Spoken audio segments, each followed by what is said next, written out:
ऐसी ही बेहतरीन कहानियाँ सुनने के लिए केपी नॉवल चैनल को लाइक, शेयर और सब्सक्राइब करें।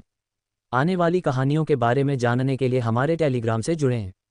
लिंक डिस्क्रिप्शन में है। BTTH प्रतिभा से अजेय तक। अध्याय 61। आपके अनुरोधों को पूरा करना। कठिन काम मेरे ऊपर छोड़ दो। मूली और वुल्फहेड मर्सिनरी कंपनी के 20 या उससे ज़्यादा सदस्य हंस पड़े जब उन्होंने देखा कि जियाओ यान लिटिल फेरी डॉक्टर के सामने हैवी जुबान रूलर के साथ खड़ा है, मानो वह उसे वीरतापूर्वक बचाने जा रहा हो। हा हा हा हा, ये छोटा बच्चा वास्तव में सोचता है कि वह सुंदरता को बचाने वाला नायक है। हा हा हा, वह संभवतः ये नहीं सोच सकता कि वह हम में से 20 से ज़्यादा डू प्रैक्टिशनर्स को सिर्फ इसलिए हरा सकता है क्योंकि वह थोड़ा मजबूत है।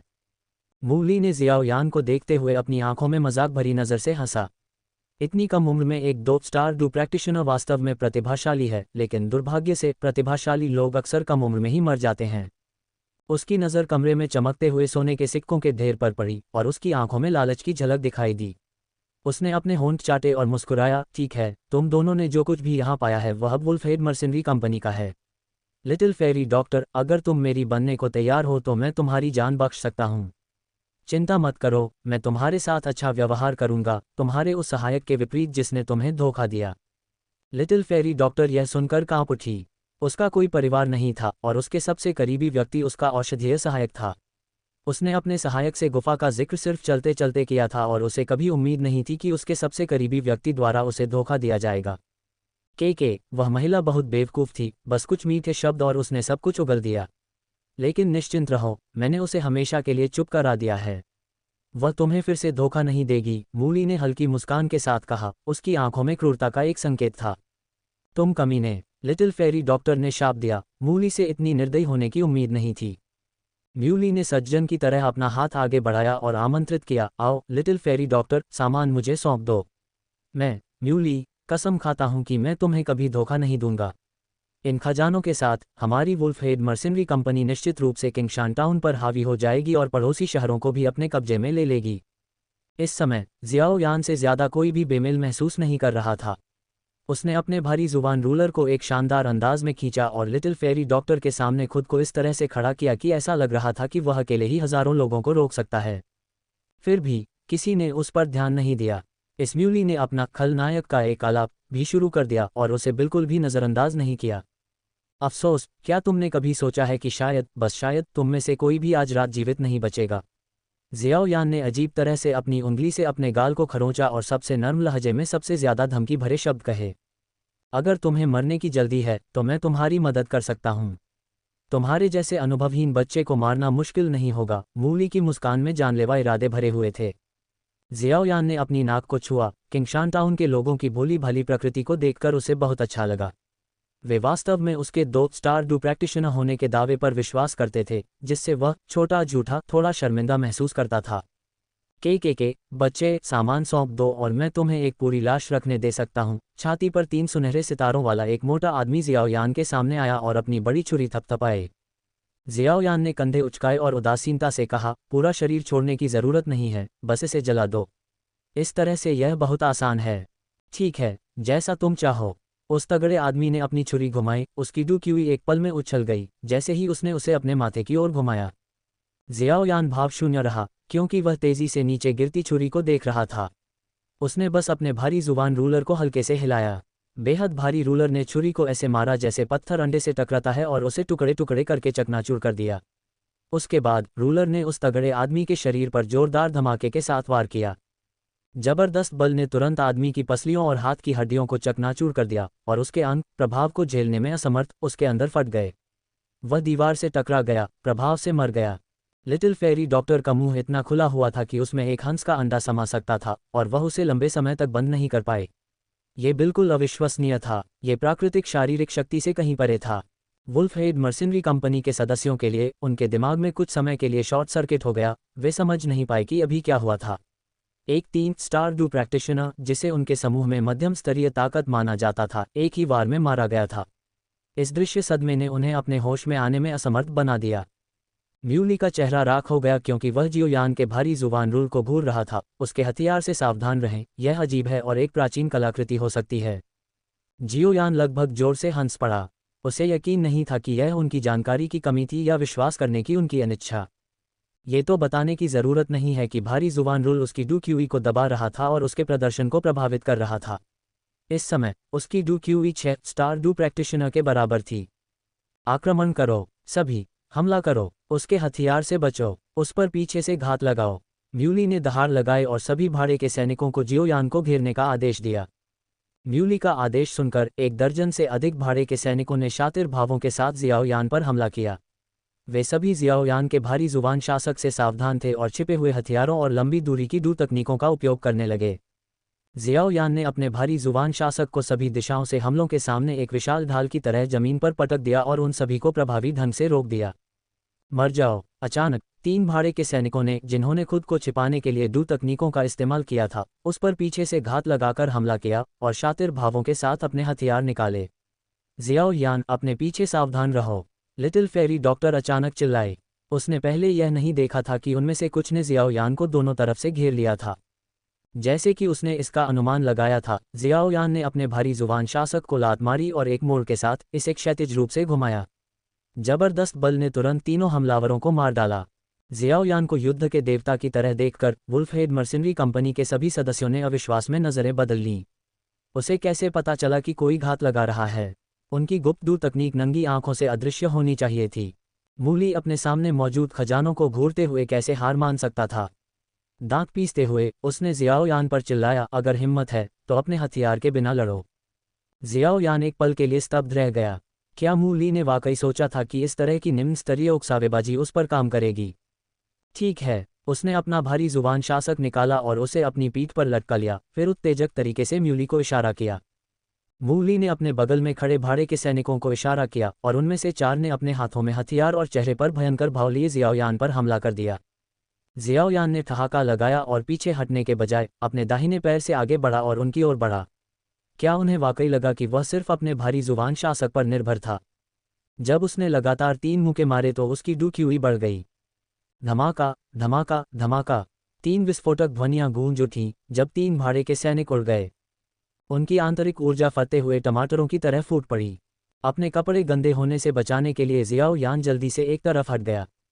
युवा नेता, उसकी ताकत 2 सितारा डू प्रैक्टिशनर से ज्यादा लगती है। मुझे डर है। वह 6 सितारा या 7 सितारा डू प्रैक्टिशनर भी हो सकता है। भले ही वे अनिच्छुक थे, लेकिन उन्हें ये स्वीकार करना पड़ा कि जियाओयान की ताकत निश्चित रूप से 2 सितारा डू प्रैक्टिशनर से ज्यादा थी और उसने जुबान क्लास डू तकनीक भी सीखी थी। मूली का चेहरा काला पड़ गया। उसे अपने पिता के संसाधनों से जीवन भर सहारा मिला था और वह 28 साल की उम्र में ही 6 सितारा डू प्रैक्टिशनर के चरण तक पहुंच पाया था। जियाओयान की तुलना में वह कचरे के एक टुकड़े की तरह था। तुम में इतनी हिम्मत है कि तुम डू तकनीक का इस्तेमाल न करो। जियाओयान ने हल्के से मुस्कुराते हुए हाथों को अपनी पीठ के पीछे बांध लिया और सिर हिलाया, जरूर। जो कोई भी उसे मार सकता है, नहीं, यहाँ तक कि उसे घायल भी कर सकता है, उसे कंपनी की जुबान क्लास क्यू विधि की खेती करने की अनुमति दी जाएगी। वुल्फहेड मर्सिनरी कंपनी के सदस्यों ने नजरें बदली, उनकी आंखें अंतहीन लालच से भरी थीं।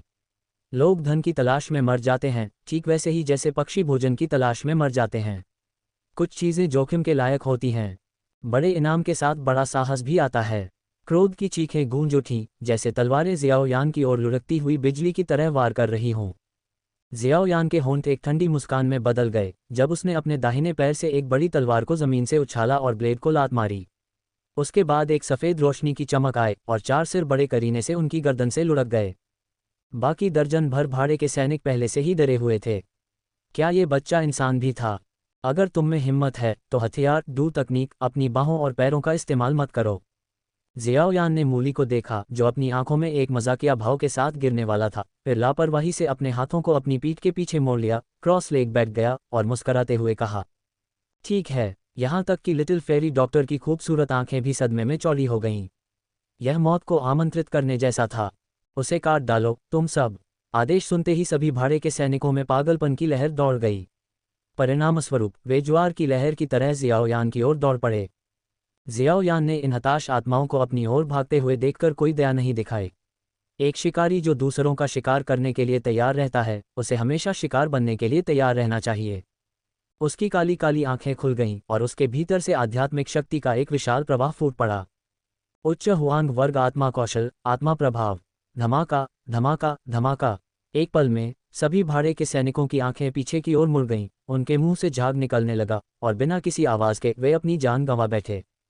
जियाओयान के लिए, जिसकी आध्यात्मिक अवस्था पहले से ही निम्न नश्वर अवस्था की महान पूर्णता तक पहुंच चुकी थी और मध्यवर्ती नश्वर अवस्था में प्रवेश करने वाली थी, इन भाड़े के सैनिकों की आध्यात्मिक शक्ति व्यावहारिक रूप से अस्तित्वहीन थी। क्या आपके पास कोई और अनुरोध है? मैं आपको बिना किसी पछतावे के मरने दे सकता हूँ। अध्याय 62, तीसरा स्टोन बॉक्स। आत्मा प्रभाव का स्तर अधिक नहीं था और इसे साधना कठिन नहीं था, खासकर जियाओयान जैसे विशेष रूप से मजबूत आध्यात्मिक शक्ति वाले कीमियागर के लिए। इसके अलावा आत्मा प्रभाव की विनाशकारी शक्ति का डू तकनीक में उपयोगकर्ता की दक्षता से कोई लेना देना नहीं था, ये पूरी तरह से उपयोगकर्ता की आध्यात्मिक शक्ति और दूसरे पक्ष की शक्ति पर निर्भर करता था। आत्मा प्रशिक्षण विधियों या आत्मा कौशल के बारे में कुछ भी नहीं जानने वाले इन भाड़े के सैनिकों का सामना करते हुए जियाओयान का आत्मा प्रभाव अब केवल एक प्रभाव नहीं था, बल्कि ग्रिम रीपर की तरह था, एक भयानक आत्मा कौशल जो जीवन काटता था।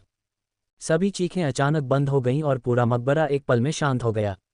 लिटिल फेरी डॉक्टर इतनी भयभीत थी कि वह 2 कदम पीछे हट गई। उसकी खूबसूरत आंखें भय से चौड़ी हो गईं क्योंकि वह अपने सामने परिचित लेकिन अपरिचित आकृति को देख रही थी।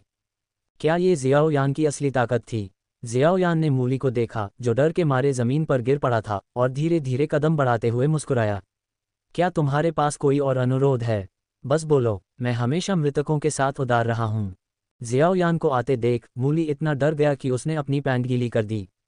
जीवन और मृत्यु के इस क्षण में उसने बाकी सब कुछ अनदेखा कर दिया। उसकी आवाज़ भयंकर और कांपती हुई थी क्योंकि वह चिल्लाया, तुम मुझे नहीं मार सकते। मेरे पिता वुल्फहेड मर्सिनरी कंपनी के नेता हैं। वह 2 स्टार डू मास्टर हैं। अगर तुम मुझे मारोगे तो वह तुम्हें धरती के छोर तक खदेड़ देगा। किंगशान टाउन में तुम्हारे लिए कोई जगह नहीं होगी। जियाओयान ने परवाह नहीं की और मूली को पत्थर के कमरे से जोरदार धक्का देकर बाहर निकाल दिया। मूली के पीछे की ओर उड़ते ही एक छिपी हुई शक्ति फूट पड़ी और उसका शरीर लाल आतिशबाजी के प्रदर्शन में फट गया। जियाओयान ने अपने कपड़ों से धूल झाड़ दी, फिर अच्छे मूड में लिटिल फेरी डॉक्टर के पास चला गया। अगर लिटिल फेरी डॉक्टर ने कहा कि जब उसने जियाओयान को अपनी ओर आते देखा तो वह डरी नहीं थी, तो ये झूठ होगा। फिर भी एक पल सोचने के बाद उसे एहसास हुआ कि अगर जियाओयान ने कब्र पर एकाधिकार करने के लिए उसे मारने का इरादा किया होता तो वह अब तक एक लाश बन चुकी होती। आप निश्चित रूप से 2 स्टार डू प्रैक्टिशनर से कहीं बढ़कर हैं, लिटिल फेरी डॉक्टर ने आत्मविश्वास से कहा। जियाओयान ने हल्की मुस्कान दी और कहा, आपका किंगशान टाउन वास्तव में साधारण लोगों का स्थान है। मैंने 2 स्टार डू प्रैक्टिशनर होने का दावा किया था और आप सभी ने बस इस पर विश्वास कर लिया। एक असंतुष्ट चेहरे के साथ लिटिल फेरी डॉक्टर ने जवाब दिया, किसने सोचा होगा कि 15 या 16 साल का एक किशोर इतना भयानक रूप से शक्तिशाली हो सकता है। आप कोई साधारण व्यक्ति नहीं है, है न? मेरे पास छिपाने के लिए कुछ भी नहीं है। मैं जियाओयान हूँ, वुटान सिटी से जियाओ कबीले का छोटा कबीला नेता। अगर तुम कभी वुटान सिटी आओ तो जियाओ कबीले को मेरा नाम बता देना। मैं तुम्हारा साथ दूंगा। जियाओयान ने आत्मविश्वास से अपनी छाती थपथपाई। लिटिल फेरी डॉक्टर की भौहें थोड़ी सिकुड़ गईं। उसने वुटान सिटी के बारे में सुना था। आखिरकार ये जियामा साम्राज्य के प्रमुख शहरों में से एक था। क्या ये पत्थर का बक्सा नहीं खोला जा सकता? जियाओयान ने बंद पत्थर के बक्से को देखा। वुल्फहेड मर्सिनरी ग्रुप जैसी किसी चीज़ की तुलना में वह इस बात को लेकर ज्यादा चिंतित था कि तीसरे बक्से के अंदर क्या हो सकता है। ऐसा लग रहा था कि मकबरे के मालिक के पास संभवतः डू किंग की ताकत थी। 7 रंग का जहर शास्त्र, हालांकि स्तर के मामले में अचिन्हित था, कम से कम हाई जुबान क्लास का था। इसके अलावा दुर्लभ फ्लाइंग डू तकनीक को देखते हुए मकबरे के मालिक की ताकत निश्चित रूप से कम नहीं थी। जियोयान ने अनुमान लगाया कि तीसरे पत्थर के डिब्बे में भी एक हाई जुबान क्लास डू तकनीक हो सकती है, जो संभवतः एक विशेष प्रकार की होगी। जब जियोयान ने उससे पत्थर के डिब्बे के बारे में पूछा तो लिटिल फेरी डॉक्टर ने अपना ध्यान फिर से केंद्रित किया और धीरे धीरे चाबी घुमाना शुरू कर दिया। जल्द ही पत्थर का डिब्बा एक क्लिक के साथ खुल गया। जैसी कि उम्मीद थी, उसमें एक और स्क्रॉल था, हाई जुबान क्लास डू तकनीक, मेडलान चैंट। एक बार महारत के एक प्रमुख स्तर तक साधना करने के बाद मेडलान चैंट का उपयोग अभ्यासकर्ता को अपने मांस और रक्त की शक्ति को अपने स्वयं के डू क्यूई के साथ विलय करने की अनुमति देता है, जिससे ब्लड फ्यूरी मेडलान संघनित हो जाता है। इसका उपयोग ब्लड फ्यूरी स्ट्राइक देने या लान चैंट गार्ड को रक्षात्मक रूप से प्रकट करने के लिए किया जा सकता है, जिससे यह एक एकीकृत आक्रामक और रक्षात्मक बॉडी टेम्परिंग डू तकनीक बन जाती है। केवल दुर्जय काया वाले लोग ही इस तकनीक को साधना कर सकते हैं। शरीर जितना मजबूत होगा, ब्लड फ्यूरी उतनी ही शक्तिशाली होगी। जियाओयान की आंखें चमक उठीं। यह एक एकीकृत आक्रामक और रक्षात्मक बॉडी टेम्परिंग डू तकनीक थी, जो ऑक्टेन ब्लास्ट के समान थी।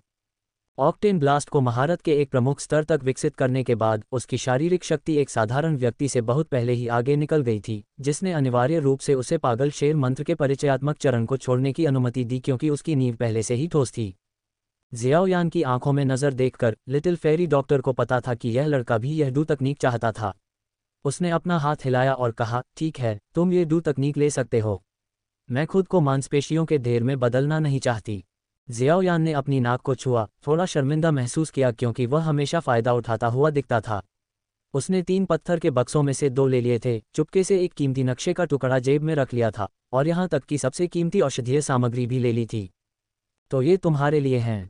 कोई ज़रूरत नहीं, उन सोने और चांदी के खजानों का मेरे लिए कोई उपयोग नहीं है। चूंकि आप छोटे कबीले के नेता हैं, इसलिए अगर आप उन्हें अपने कबीले में वापस ले जाएंगे तो वे ज़्यादा उपयोगी होंगे। मैं उन सोने के सिक्कों की बात नहीं कर रहा हूँ। जैसे ही जियाओयान ने औषधीय गोलियों की एक बोतल निकाली और उसे हिलाया, एक अनोखी धुन पैदा हुई जब गोलियां बोतल से टकराईं। लिटिल फेरी डॉक्टर ने बोतल को देखते ही उसे झपट्टा मारकर छीन लिया और ड्रैगन की आंख के आकार की एक हल्के हरे रंग की गोली को सावधानी से बाहर निकाला। उसने खुशबू को सूंघा जो ताज़ा और सुखदायक थी और अपनी उंगली से उसे धीरे से खुरचने के बाद उसने आश्चर्य से कहा, यह एक दूसरी श्रेणी की औषधीय गोली होनी चाहिए और यह एक उपचार प्रकार की है। बहुत प्रभावशाली है कि आप बता सकते हैं। यह एक मामूली कायाकल्प गोली है, एक दूसरी श्रेणी की औषधीय गोली जो बाहरी और आंतरिक दोनों चोटों के लिए प्रभावी है। यह जियाओयान का अपना परिष्कार था क्योंकि वह जियाओयान लिटिल फेरी डॉक्टर के प्रति बहुत अधिक ऋणी महसूस नहीं करना चाहता था। उसने आखिरकार बहुत कुछ लिया था। माइनर रिजुवेनेशन पिल को खुशी से पकड़े हुए लिटिल फेरी डॉक्टर गुफा के प्रवेश द्वार की ओर बढ़ा। सोने के सिक्कों के लिए जियाओयान उन्हें केवल अपनी स्टोरेज रिंग में रख सकता था, उन्हें बर्बाद नहीं करना चाहता था। किंगशान टाउन जैसी जगह में पहली श्रेणी की औषधीय गोली भी दुर्लभ थी, दूसरी श्रेणी की तो बात ही छोड़िए। इसके अलावा लिटिल फेरी डॉक्टर के दिल में सबसे बड़ी इच्छा अभी भी एक कीमियागर बनने की थी। जब वे गुफा के प्रवेश द्वार पर पहुंचे तो जियाओयान ने अपने हाथ खोले और काली लपटों को एक ज्वार की तरह गुफा में घुसने दिया, जिससे अंदर की हर चीज़ जलकर राख हो गई।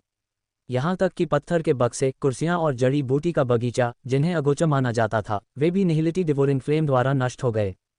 जियाओयान वुल्फहेड मर्सिनरी कंपनी के डर से सबूत नष्ट करने का प्रयास नहीं कर रहा था, बल्कि रहस्यमयी टुकड़े के नक्शे ने उसे और भी सतर्क कर दिया, क्योंकि उसे डर था कि थोड़ी सी भी सुराग से दूसरों को उसकी खोज का पता चल सकता है। अभी भी हमारे ऊपर वुल्फहेड मर्सिनरी कंपनी के कुछ सदस्य हैं और वे रस्सी काट सकते हैं। जियाओयान ने अपनी आध्यात्मिक शक्ति से महसूस किया कि गुफा के ठीक ऊपर कई लोग थे जिन्हें संभवतः मूली ने एहतियात के तौर पर वहां छोड़ा था। मेरे पास रैंक एक ब्लू ईगल है जो हमें यहाँ से निकाल सकता है। लिटिल फेरी डॉक्टर ने अपनी छाती से एक छोटी बांस की बांसुरी निकाली। फिर उसने इसे अपने होठों से लगाया और धीरे से फूंका, जिससे कुछ अजीब सी ध्वनि तरंग उत्पन्न हुई जो जल्दी ही बांसुरी से फैल गई। तुम्हारे पास अभी भी कोई चाल है। एक लड़की के बाहर घूमने पर थोड़ा सतर्क रहने में क्या बुराई है। कुछ ही देर बाद एक विशाल चील जिसका शरीर नीला था दोनों के सामने प्रकट हुई। चलो ऊपर उड़ते हैं और पहले उन भाड़े के सैनिकों से निपटते हैं। वे चट्टान के किनारे उतरे और जियाओयान ने लापरवाही से पहरा दे रहे कुछ भाड़े के सैनिकों को मार गिराया। हवा ने लिटिल फेरी डॉक्टर के बालों को झकझोर दिया क्योंकि यह उसके खिलाफ जोर से बह रही थी, उसके कपड़ों को उसके शरीर से कसकर दबा रही थी और उसके सुंदर वक्रों को सूक्ष्मता से रेखांकित कर रही थी। उसने अपनी पतली उंगलियों से अपने माथे से बालों के एक बिखरे हुए लट को ब्रश किया और जियाओयान की पीठ को देखा, ये जानते हुए कि अब उनके अलग होने का समय आ गया है। तुम कहाँ जाने की योजना बना रहे हो? जियाओयान ने अपने हाथों से धूल झाड़ने के बाद पूछा। लिटिल फेरी डॉक्टर ने हल्के से मुस्कुराते हुए कहा, मैं जड़ी बूटी इकट्ठा करने वाली टीम के पास वापस जा रहा हूँ। 1000 मेडिसिन हाउस का प्रभाव वुल्फहेड मर्सिनरी कंपनी से कम नहीं है, वे मेरे साथ कुछ भी करने की हिम्मत नहीं करेंगे। जियाओयान ने कंधे उचका दिए। ठीक है, ऐसा लगता है कि यहीं पर हम अलविदा कहते हैं। अब जब उसने 2 हाई जुबान क्लास डू तकनीकें हासिल कर ली थीं जो उसके लिए बिल्कुल उपयुक्त थीं, जियाओयान को स्पिरिट हॉट गैदरिंग सोल तकनीक की खेती करने और 10,000 बीस्ट फ्लेम का पता लगाने पर ध्यान केंद्रित करने की ज़रूरत थी। ऐसा करने के लिए उसे मैजिक बीस्ट माउंटेन रेंज में और भी गहराई में जाना था। जियाओयान के व्यवहार को देखकर लिटिल फेरी डॉक्टर केवल अपना सिर हिला सकती थी, ब्लू ईगल पर छलांग लगा सकती थी और जड़ी बूटी इकट्ठा करने वाली टीम के शिविर में वापस जाने के लिए तैयार हो सकती थी। अगर तुम किसी ऐसी चीज़ में पड़ो जिसे तुम संभाल नहीं सकते तो अपने ब्लू ईगल को मैजिक बीस्ट माउंटेन रेंज में मुझे खोजने के लिए भेजो। लिटिल फेरी डॉक्टर के मुंह के कोनों पर हल्की सी मुस्कान उभरी और उसके दिल से एक लंबे समय से छूटी हुई गर्मजोशी उभरी। पहले अपना ख्याल रखना। उसने ब्लू ईगल को जड़ी बूटी इकट्ठा करने वाली टीम की दिशा में निर्देशित किया और उड़ गई, पीछे एक विशेष अर्थ से भरे शब्द छोड़ गई। जैसे ही वह आसमान में उड़ी, लिटिल फेरी डॉक्टर को अचानक कुछ याद आया। उसने अपने बैग से 7 रंग का जहर शास्त्र निकाला और खुद से बुदबुदाया, अजीब बात है, पहली बार जब मुझे ये 7 रंग का जहर शास्त्र मिला तो वह अजीब सा एहसास क्या था। अध्याय 63, शक्ति सुधार। 2 दिन बाद जियाओ यान ने अपनी याददाश्त में आध्यात्मिक मानचित्र का अनुसरण किया और जादुई जानवरों के पहाड़ों में गहराई तक चला गया। वह एक खड़ पर कूद गया और धीरे धीरे एक खड़ी चट्टान के पास पहुंच गया। काफी समय तक सावधानीपूर्वक चयन करने के बाद उसने आखिरकार जमीन से लगभग 4 से 5 मीटर ऊपर एक गुफा चुनी। सावधानी से कुछ नम और फिसलन वाली चट्टानों पर चढ़ते हुए वह एक बंदर की तरह फुर्ती से आगे बढ़ा और जल्दी से उस गुफा में प्रवेश किया जिसे उसने पहले चुना था। ये जगह खराब नहीं है। गुफा के अंदर थोड़ा ठंडा था लेकिन एक व्यक्ति के आराम से रहने के लिए पर्याप्त जगह थी। जियाओ यान ने आखिरकार अपनी शक्तिशाली आध्यात्मिक शक्ति का उपयोग करके क्षेत्र का पता लगाने और यह पुष्टि करने के बाद कि आसपास जादुई जानवरों के कोई निशान नहीं थे, आराम महसूस किया। उसने गुफा के प्रवेश द्वार को अवरुद्ध करने के लिए चट्टान के नीचे से एक बड़ी चट्टान खींची। फिर उसने अपनी भंडारण अंगूठी से एक कंबल और तकिया लिया और कुछ लकड़ी की छड़ियों का उपयोग करके एक साधारण सिंगल बेड बनाया। प्रकाश प्रदान करने के लिए एक विशेष चमकते रत्न का उपयोग करते हुए उसने गुफा में एक साधारण लेकिन कार्यात्मक रहने की जगह बनाई। जियो यान ने मनमाने ढंग से इस स्थान को अपने आधार के रूप में नहीं चुना था। हॉल ऑफ सोल्स के आध्यात्मिक मानचित्र ने 3 स्थानों को चिन्हित किया था जहां 10,000 जानवरों की ज्वाला होने का विश्वास था। वे सभी इस स्थान से बहुत दूर नहीं थे। वह इन 3 क्षेत्रों का धीरे धीरे पता लगाने के लिए इस गुफा को एक केंद्रीय बिंदु के रूप में उपयोग कर सकता था। हालांकि उसका वर्तमान स्थान अभी तक मैजिक बीस्ट माउंटेन रेंज के सबसे गहरे हिस्से में नहीं था, लेकिन वह पहले से ही रैंक 3 जादुई जानवरों का सामना कर चुका था, इस प्रकार उसे सावधानी से आगे बढ़ने के लिए मजबूर होना पड़ा। जियो यान ने धीरे धीरे ज्वाला मंत्र प्रसारित किया। ज्वाला मंत्र जिसने शून्यता भक्षण ज्वाला की बीज ज्वाला को परिष्कृत किया था, अब निम्न जुबान श्रेणी क्यू विधि तक पहुंच गया था, जिससे उसकी डुक्यू तेज गति से संघनित हो गई। मैं पहले फ्लाइंग डू तकनीक की साधना करूंगा, बचने के साधन में महारत हासिल करना बेहतर है। जियो यान ने अपनी हथेली को पलटा और उसके हाथ में एक काला स्क्रॉल दिखाई दिया। यह उच्च जुबान श्रेणी की फ्लाइंग डू तकनीक थी जिसे उसने हासिल किया था।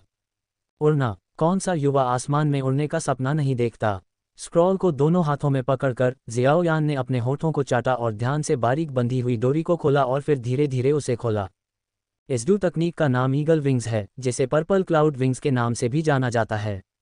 मुझे, लेखक और कुछ दोस्तों को पर्पल क्लाउड ब्लैकफायर ईगल को सफलतापूर्वक पकड़ने में 3 साल लग गए। फिर दोनों पंखों को प्राप्त करने के लिए एक गुप्त विधि का उपयोग करके हम आखिरकार इस स्क्रॉल को बनाने में सक्षम हुए जो किसी को उड़ने वाली डू तकनीक सीखने की अनुमति देता है। अपने जीवन के अंत में मैंने इस डू तकनीक को बनाने के लिए डू क्यूई का उपयोग किया। याद रखें, इसे केवल एक व्यक्ति ही सीख सकता है। जियाओ यान ने पाया कि डू तकनीक स्क्रॉल में दर्शाए गए पर्पल क्लाउड विंग्स की जोड़ी में एक आत्मा समाहित थी। इस डू तकनीक को विकसित करने की शर्त पंखों से आध्यात्मिक हमले का सामना करने में सक्षम होना और पर्पल क्लाउड विंग्स को अपनी आत्मा में सफलतापूर्वक एकीकृत करना था। डू तकनीक के पूरे स्क्रॉल को पढ़ने के बाद जियाओ यान को लगा कि यह उड़ान तकनीक उसके लिए ही बनाई गई थी। इसके आरंभिक चरण में प्रवेश करना बहुत आसान लग रहा था। उसने धीरे से अपना हाथ बढ़ाया और स्क्रॉल पर पैटर्न को छुआ। तुरंत स्क्रॉल ने आध्यात्मिक शक्ति का एक विस्फोट किया जिसने उसे झकझोर दिया। मेरे साथ आत्मा का खेल खेल रहे हो। जियाओ यान ने एक ठंडी हंसी निकाली क्योंकि उसके शरीर से एक आध्यात्मिक हमला फूट पड़ा। स्पिरिट और गैदरिंग सोल टेक्निक और एक सोल स्किल की साधना करने के बाद उसने आसानी से उस खंडित उग्र आत्मा को वश में कर लिया जो स्क्रॉल के भीतर बंद थी, कौन जाने कितने समय से, बस कुछ ही आदान प्रदान में। पर्पल क्लाउड ब्लैकफायर ईगल के पास भी उसकी शक्तिशाली आध्यात्मिक शक्ति के आगे झुकने के अलावा कोई विकल्प नहीं था। एक बार जब ईगल ने समर्पण कर दिया तो उसकी पीठ पर एक गर्म धारा इकट्ठा हो गई और वहां एक जोड़ी काले ईगल पंख टैटू दिखाई दिए। उसने धीरे धीरे अपनी डू क्यूई को घुमाया, इसे अपनी पीठ पर इकट्ठा किया। फिर जलती हुई गर्मी के साथ लगभग 1.5 मीटर लंबे काले डू क्यूई पंखों की एक जोड़ी उसके पीछे दिखाई दी। पर्पल क्लाउड विंग्स को उड़ने में सक्षम बनाने के लिए काफी मात्रा में डू क्यूई की आवश्यकता होती है। सौभाग्य से ज्वाला मंत्र पहले से ही जुबान वर्ग तक विकसित हो चुका है। जियाओ यान ने पंखों को थोड़ा फड़फड़ाने के लिए नियंत्रित किया, जिससे उसके नीचे एक छोटा सा उठाने वाला बल बना। जैसे जैसे उसने और अधिक डू क्यूई इंजेक्ट किया, जोर धीरे धीरे बढ़ता गया, जिससे वह हवा में तैरने लगा। अपने वर्तमान डू मास्टर दायरे के डू क्यूई के साथ उसकी पूरी गति की उड़ान लगभग एक छोटी कार की गति के बराबर थी, लगभग 80 किलोमीटर प्रति घंटा। जियाओ यान की आंखें सख्त हो गईं और उसने अपने दिल में चिल्लाया, आग उठो। वूश! काली लपटों ने अचानक बैंगनी काले रंग के ईगल पंखों की जगह ले ली। शून्यता भक्षण करने वाली ज्वाला उसकी स्वीकृति आत्मा से बाहर निकली, उसके मध्याह्न रेखाओं से गुजरी और उसकी पीठ पर असाधारण रूप से बड़े काले अग्नि पंखों की एक जोड़ी बनाने के लिए इकट्ठा हुई। उन्होंने उसे एक दानव भगवान की तरह बना दिया। धमाका! काली लपटों को छोड़ने वाले जेट की तरह भयानक जोर ने जियाओयान को पूरी तरह से नियंत्रण खोने पर मजबूर कर दिया। इसने उसे एक चट्टान की दीवार से टकराया, जिसके परिणामस्वरूप एक बड़ी टक्कर लगी। Ouch ouch ouch! Nihility devouring flame के जुड़ने से शक्ति वास्तव में बहुत बढ़ गई है, लेकिन डूक्यूई का उपभोग उतना ही भयानक है। डूक्यूई के इनपुट को रोकने के बाद बैंगनी बादल पंख फिर से उसकी पीठ से चिपक गए और एक गहरे काले ईगल विंग टैटू में बदल गए। उड़ान की दूरी, शक्ति और मोड़ में महारत हासिल करने के लिए अधिक अभ्यास की आवश्यकता होगी। जियाओयान ने अपने माथे पर बड़े उभार पर कुछ मरहम लगाने के बाद अपने स्टोरेज रिंग से रहस्यमयी टुकड़ा नक्शा और स्वर्गीय लॉ रैंकिंग कैटलॉग निकाला। म्याओ! पहले से उदासीन माओ वो अचानक टुकड़े के नक्शे को देखकर आक्रामक हो गया, अपने दांत दिखा रहा था और हवा में पंजे मार रहा था। माओवू की निगाह का अनुसरण करने के बाद जियाओयान ने टुकड़े पर एक हल्का गुलाबी कमल पैटर्न देखा। अगर जियाओयान गलत नहीं था, तो इस हल्के कमल पैटर्न पर संभवतः एक स्वर्गीय लॉ का ब्रांड लगा हुआ था, जिसने समझाया कि इसने निहिलिटी डिवोरिंग फ्लेम से इतनी दुश्मनी क्यों पैदा की। वास्तव में केवल कुछ स्वर्गीय लपटें ही इससे ऐसी दुश्मनी भड़का सकती हैं। शुद्ध करने वाली राक्षसी कमल की लॉ, स्वर्गीय लॉ रैंकिंग में तीसरे स्थान पर। इसमें सभी चीज़ों को शुद्ध करने का विशेष प्रभाव है। राक्षसी लॉ कमल का आकार लेती है और हल्के गुलाबी रंग की होती है। क्या ये टुकड़ा नक्शा शुद्ध करने वाली राक्षसी कमल की लॉ के लिए एक खजाने का नक्शा हो सकता है? विस्मयादिबोधक चिन्ह उद्धरण चिन्ह। म्याओ! क्या आपको ऐसा लगता है? म्याओ! बहुत बुरा है कि यह केवल एक टुकड़ा है। पूरा नक्शा आदर्श होगा। जियाओयान ने आलस्य से खिंचाव किया और गुफा के प्रवेश द्वार पर एक चट्टान को हटा दिया, जिससे कोमल सूर्य की रोशनी भूमि को नहला सके। चट्टान से उसने मैजिक बीस्ट माउंटेन रेंज के दूर अंतहीन विस्तार को देखा, जो एक विशाल हरे ड्रैगन जैसा था। वह जंगली आदिम जैसे जीवन की कल्पना भी कर सकता था जो वह जीने वाला था। उसने अपने लिए 3 लक्ष्य निर्धारित किए थे। पहला, आध्यात्मिक मानचित्र पर पहचाने गए 3 स्थानों का पता लगाना था जहां अग्निगुण ऊर्जा असाधारण रूप से घनी थी। दूसरा लक्ष्य अपनी आत्मा प्रशिक्षण विधि स्पिरिट और गैदरिंग सोल तकनीक को महारत के एक छोटे स्तर तक विकसित करना, अपनी आध्यात्मिक अवस्था को मध्यवर्ती नश्वर अवस्था तक बढ़ाना और यह सुनिश्चित करना था कि वह तीसरे स्तर की औषधीय गोलियों को मजबूती से परिष्कृत कर सके। तीसरा लक्ष्य फ्लेम स्प्लिटिंग सुनामी और मैडलान चैंट को विकसित करना था, जिसमें बाद वाले को प्रभावी होने के लिए कम से कम महारत के एक बड़े स्तर तक पहुंचने की आवश्यकता थी। एक फुसफुसाहट के साथ बैंगनी बादल पंख जियाओयान के पीछे दिखाई दिए। उसने दोनों पैरों से किक मारी, पंख फड़फड़ाते हुए वह चट्टान से नीचे सरक गया और नीचे मैजिक बीस्ट माउंटेन रेंज के जंगल की ओर उड़ गया। वूहू! मैजिक बीस्ट माउंटेन रेंज, मैं आ रहा हूँ जियाओयान। दहाड़ दहाड़ दहाड़! एक आकृति को उतरते हुए देखकर रैंक 2 जादुई जानवर विशाल भालू दहाड़ता हुआ खड़ा हो गया और अपना विशाल पंजा उस पर लहराया। हा हा हा! ऐसा लगता है कि आज रात मेन्यू में भालू का पंजा है। मैंने बहुत दिनों से भालू का पंजा नहीं खाया है। Octane blast! समय उड़ गया और 4 महीने से ज्यादा समय बीत चुका था और नालान यानरान के साथ जियाओयान के द्वंद्व युद्ध तक सिर्फ आधा साल बचा था। रात के गहरे सन्नाटे में जियाओयान एक चट्टान के पीछे दुबका हुआ था। उसकी नज़र पास ही के विशाल पहाड़ पर टिकी हुई थी। पहाड़ की चोटी पर एक विशाल गुफा का प्रवेश द्वार आंशिक रूप से दिखाई दे रहा था, जो शाखाओं से छिपा हुआ था। क्या झंझट है! अंतिम स्थान एमेथिस्ट विंग लान किंग की खोह निकला। जियाओयान ने चट्टान के पीछे से पहाड़ की चोटी पर सावधानी से देखा, इस बात का ध्यान रखते हुए कि अंदर कोई भी प्राणी यह न जान जाए कि कोई उनकी खोह पर जासूसी कर रहा है। पिछले 4 महीनों में अपने फ्लेम मंत्र के साथ जुबान क्लास तक पहुंचने और एक फायर एट्रीब्यूट जुबान फ्रूट के साथ एक भाग्यशाली मुठभेड़ के कारण जियाओयान एक स्टार डू मास्टर से 3 स्टार तक आगे बढ़ गया था। उसने आध्यात्मिक मानचित्र पर चिन्हित 2 निकटतम स्थानों की भी जांच की थी, केवल ये पता लगाने के लिए कि वे दोनों बकवास के अलावा कुछ नहीं थे। एक भूमिगत मैग्मा नदी थी जिसने जुबान फायर क्रिस्टल की एक नस बनाई थी, जिसका उपयोग ईंधन के रूप में किया जा सकता था। दूसरा रैंक 5 फायर एट्रीब्यूट जादुई जानवर की मृत्यु के कारण हुआ था।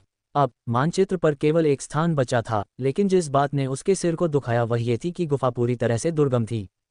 एमेथिस्ट विंग लान किंग, एक रैंक 6 जादुई जानवर जिसकी ताकत तुलनीय है डू सम्राट के लिए, अभी भी बहुत जिंदा था। भले ही 10,000 जानवरों की लौ उसके ठिकाने के अंदर हो, वह क्या कर सकता था? वह संभवतः इस कालकोटरी मालिक को बिल्कुल भी नहीं हरा सकता था। अध्याय 64 जासूस जियाओयान आपकी सेवा में। जियाओयान ने अपने सोल रोब का हुड नीचे किया और छिपे रहने और किसी की नज़र में न आने की पूरी कोशिश की। खेल के संदर्भ में उसकी स्थिति का वर्णन करने के लिए ऐसा लग रहा था कि वह 1 महीने से ज़्यादा समय से एक ही स्तर पर अटका हुआ था। हालांकि पिछला महीना बिना किसी लाभ के नहीं बीता था, क्योंकि वह एमेथिस्ट विंगलान किंग की खो के बारे में कुछ विवरण पता लगाने में कामयाब रहा था। सबसे पहले रैंक 6 एमेथिस्ट विंगलान किंग के अलावा खो में रैंक 3 छोटा एमेथिस्ट विंगलान किंग भी रहता था। इस वजह से खो के कई किलोमीटर के दायरे में रैंक 4 का कोई जादुई जानवर नहीं था। विडंबना यह है कि यह उसके लिए एक सुरक्षित ठिकाना था। एमेथिस्ट विंगलान किंग ने केवल रैंक 3 या उससे कम जादुई जानवरों को ही अपनी खोह के आसपास घूमने की अनुमति दी थी। इसके अलावा, जैसा कि आध्यात्मिक जानकारी ने सुझाया था, 10,000 जानवरों की ज्वाला संभवतः खोह के भीतर थी। एक बार जियाओयान ने एक अवसर का फायदा उठाया था जब नीलम पंख वाले शेर राजा शिकार करने के लिए बाहर गए थे। तब वह खोह के करीब चुपके से गया था और अपनी आध्यात्मिक समझ का उपयोग करके जांच की थी। वह भीतर एक बहुत सघन अग्निगुण ऊर्जा को महसूस कर सकता था। इसके अलावा अग्निगुण ऊर्जा का ये स्रोत बिखरा हुआ नहीं था, बल्कि केंद्रित था, जो संभवतः एक स्वर्गीय ज्वाला थी। आखिरकार एक रैंक 6 जादुई जानवर के पास सही अवसर मिलने पर स्वर्गीय ज्वाला को रखने की शक्ति थी। क्या आत्माओं के हॉल से एक दू सम्राट को नियुक्त करने के लिए वास्तव में आत्मा अंक खर्च करना आवश्यक है? जियाओयान की अभिव्यक्ति गंभीर हो गई क्योंकि उसने अपने विकल्पों पर विचार किया। एक दू सम्राट को नियुक्त करने में लगभग 3,000 आत्मा अंक खर्च होंगे, जिन्हें वैकल्पिक रूप से एक सभ्य 6 स्तरीय औषधीय गोली के लिए बदला जा सकता है, जो एक दू सम्राट को नियुक्त करने के लिए भी पर्याप्त है। 10,000 जानवरों की लौ और बर्फ की आत्मा के ठंडे फव्वारे के बारे में जानकारी पर खर्च किए गए आत्मा बिंदुओं को घटाने के बाद उसके पास सिर्फ 4,000 से ज़्यादा आत्मा बिंदु बचे थे, जो वास्तव में एक कम स्टार वाले दू सम्राट को नियुक्त करने के लिए पर्याप्त थे। हालांकि समस्या आत्मा दूतों और आत्माओं के हॉल के रक्षकों पर उसके पूर्ण विश्वास की कमी में थी। अगर 10,000 जानवरों की लौ वास्तव में गुफा के भीतर थी, तो जियाओयान को यकीन था कि अंत में उसे चुप करा दिया जाएगा। आत्माओं के हॉल के साथ विश्वास की बात करें, असंभव। अंत में जियाओयान ने अपना सिर हिला दिया। साधना एक लंबी यात्रा थी और वह अधीरता और उत्सुकता को अपने निर्णय पर हावी नहीं होने दे सकता था। चलो अभी वापस चलते हैं। अगर मुझे जल्द ही एमेथिस्ट विंगलान किंग की गुफा में प्रवेश करने का उपयुक्त अवसर नहीं मिलता है, तो मुझे बसडू किंग क्षेत्र में पहुंचने तक इंतजार करना होगा। जियाओयान धीरे से खड़ा हुआ और एक विशालकाय अजगर के शरीर को जमीन पर घसीटता हुआ अपनी चट्टान की गुफा में वापस चला गया। अजगर की आत्मा नष्ट हो चुकी थी और उसके शरीर पर कई घाव थे, जैसे कि उसे तीखे पंजों से काटा गया हो। ये रैंक 3 अर्थ वाइट पायथन था। वास्तव में जियाओयान अपनी मौजूदा ताकत से पहले से ही रैंक 3 जादुई जानवर को मार सकता था। वह गुफा के पास एक झरने के पास गया और लड़ाई से बचे खून के धब्बों को धोने के लिए पानी में कूद गया। खुद को साफ करने और साफ कपड़े पहनने के बाद वह एक चट्टान पर लेट गया और राहत की लंबी सांस ली। अब उसका शरीर बहुत हल्का महसूस कर रहा था। अब तक जियाओयान ने मैडलान चैंट को काफ़ी हद तक सीख लिया था और वह महारत के एक बड़े स्तर पर पहुंचने वाला था। मैडलान चैंट को सीखने से पहले ऑक्टेन ब्लास्ट को सीखने से उसकी प्रगति में काफ़ी सुधार हुआ था। इसके अलावा मैजिक बीस्ट माउंटेन रेंज में जादुई जानवरों से लड़ने और लगातार प्रशिक्षण के पिछले 4 महीनों ने उसके युद्ध कौशल को और निखार दिया था। डू तकनीक का प्रशिक्षण हमेशा वास्तविक युद्ध से अविभाज्य था। जियाओयान झरने के पास एक चट्टान पर बैठा। थोड़ी देर धूप सेंकने से पहले उसने वुटैन सिटी में अपने स्टोरेज रिंग से खरीदी गई औषधीय कड़ाही को वापस निकाला। फिर उसने एक चट्टान की सतह पर विभिन्न औषधीय सामग्री की एक बड़ी सरणी व्यवस्थित की। पृथ्वी के सफ़ेद अजगर से रैंक 3 मॉन्स्टर कोर प्राप्त करने के बाद उसके हाथ खुजली कर रहे थे और वह एक बार फिर से गोलियों को परिष्कृत करने की इच्छा का विरोध नहीं कर सका।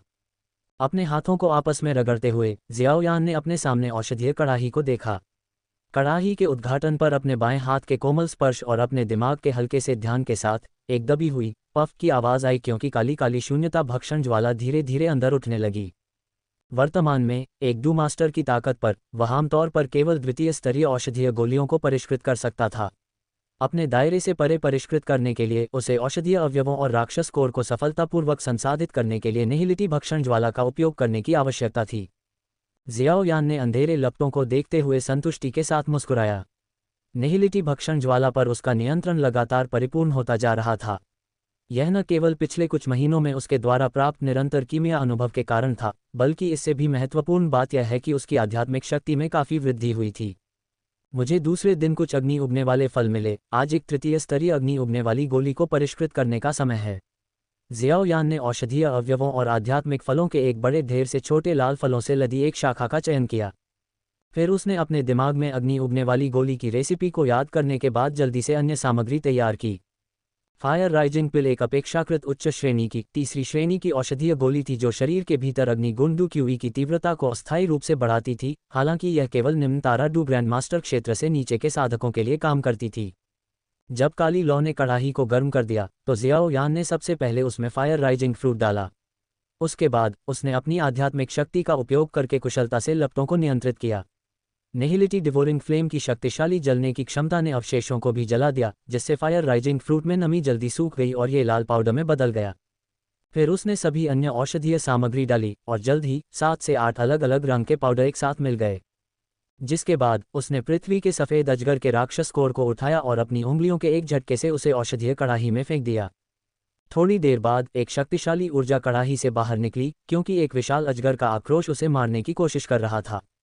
माओ वो, जियो यान ने उदासीन स्वर में कहा, क्योंकि उसने विशाल अजगर के आक्रोश को राक्षस कोर से निकलते देखा। अचानक कड़ाही में एक छोटा सा विरूपण बिंदु दिखाई दिया और एक छोटी सी बिल्ली शून्य से बाहर निकल आई। म्याओ, स्वादिष्ट। माओवू ने अपना छोटा सा मुंह चौड़ा किया और एक शक्तिशाली सांस के साथ एक ब्लैक होल भंवर दिखाई दिया। राक्षस कोर के भीतर छिपी नाराजगी को निहिलिटी भक्षण ज्वाला की बीज ज्वाला ने पूरी तरह से निगल लिया, जैसे कि यह एक नूडल हो जिसे निगला जा रहा हो। ये कुछ ऐसा था जिसे जियोयान ने पिछले कुछ महीनों की कीमिया में खोजा था। निहिलिटी भक्षण ज्वाला वास्तव में राक्षस कोर के भीतर जादुई जानवर आक्रोश के अवशेषों को निगल सकती है।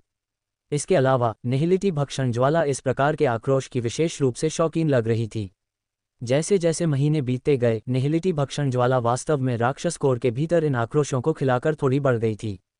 जो कभी कीमियागरों के लिए सबसे परेशानी का सबब था, वह अप्रत्याशित रूप से शून्यता भक्षण ज्वाला का भोजन बन गया था। जब जियाओयान ने माओवू को औषधीय कड़ाही में संतुष्ट होकर लेते हुए देखा, तो वह एक बार फिर स्वर्गीय ज्वालाओं के चमत्कारों पर आश्चर्यचकित हो गया, जो दुनिया की ये प्राकृतिक रचनाएं हैं। जादुई जानवर की नाराजगी दूर होने के बाद जियाओयान ने धीरे से खींचकर कड़ाही से आग की एक सफ़ेद रेखा खींची। जैसे ही उसने खींचा, औषधीय अवयवों का सारा सार धीरे धीरे राक्षस कोर की ऊर्जा की ओर बढ़ गया। संघनित एक फुसफुसाहट के साथ सभी काली लपटें अचानक इकट्ठी हो गईं, सभी औषधीय पाउडर और ऊर्जाएं एक साथ मिल गईं। कड़ाही के भीतर 5 गहरे लाल रंग की गोलियां दिखाई दीं, जिन्हें उसने फिर एक गोली की बोतल में रख लिया। ओह, यह एक बहुत अच्छा परिणाम है।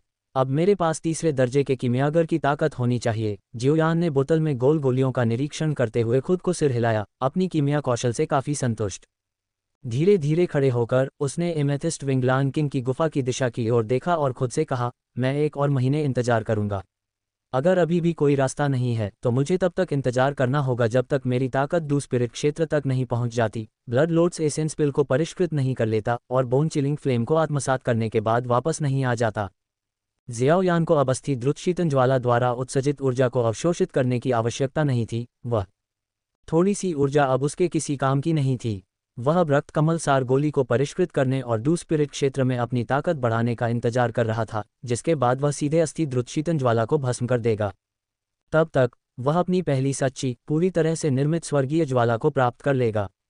अपने बाएं हाथ में शून्यता भक्षण ज्वाला और अपने दाहिने हाथ में अस्थि द्रुतशीतन ज्वाला के साथ वह जियाओयान अजेय हो जाएगा।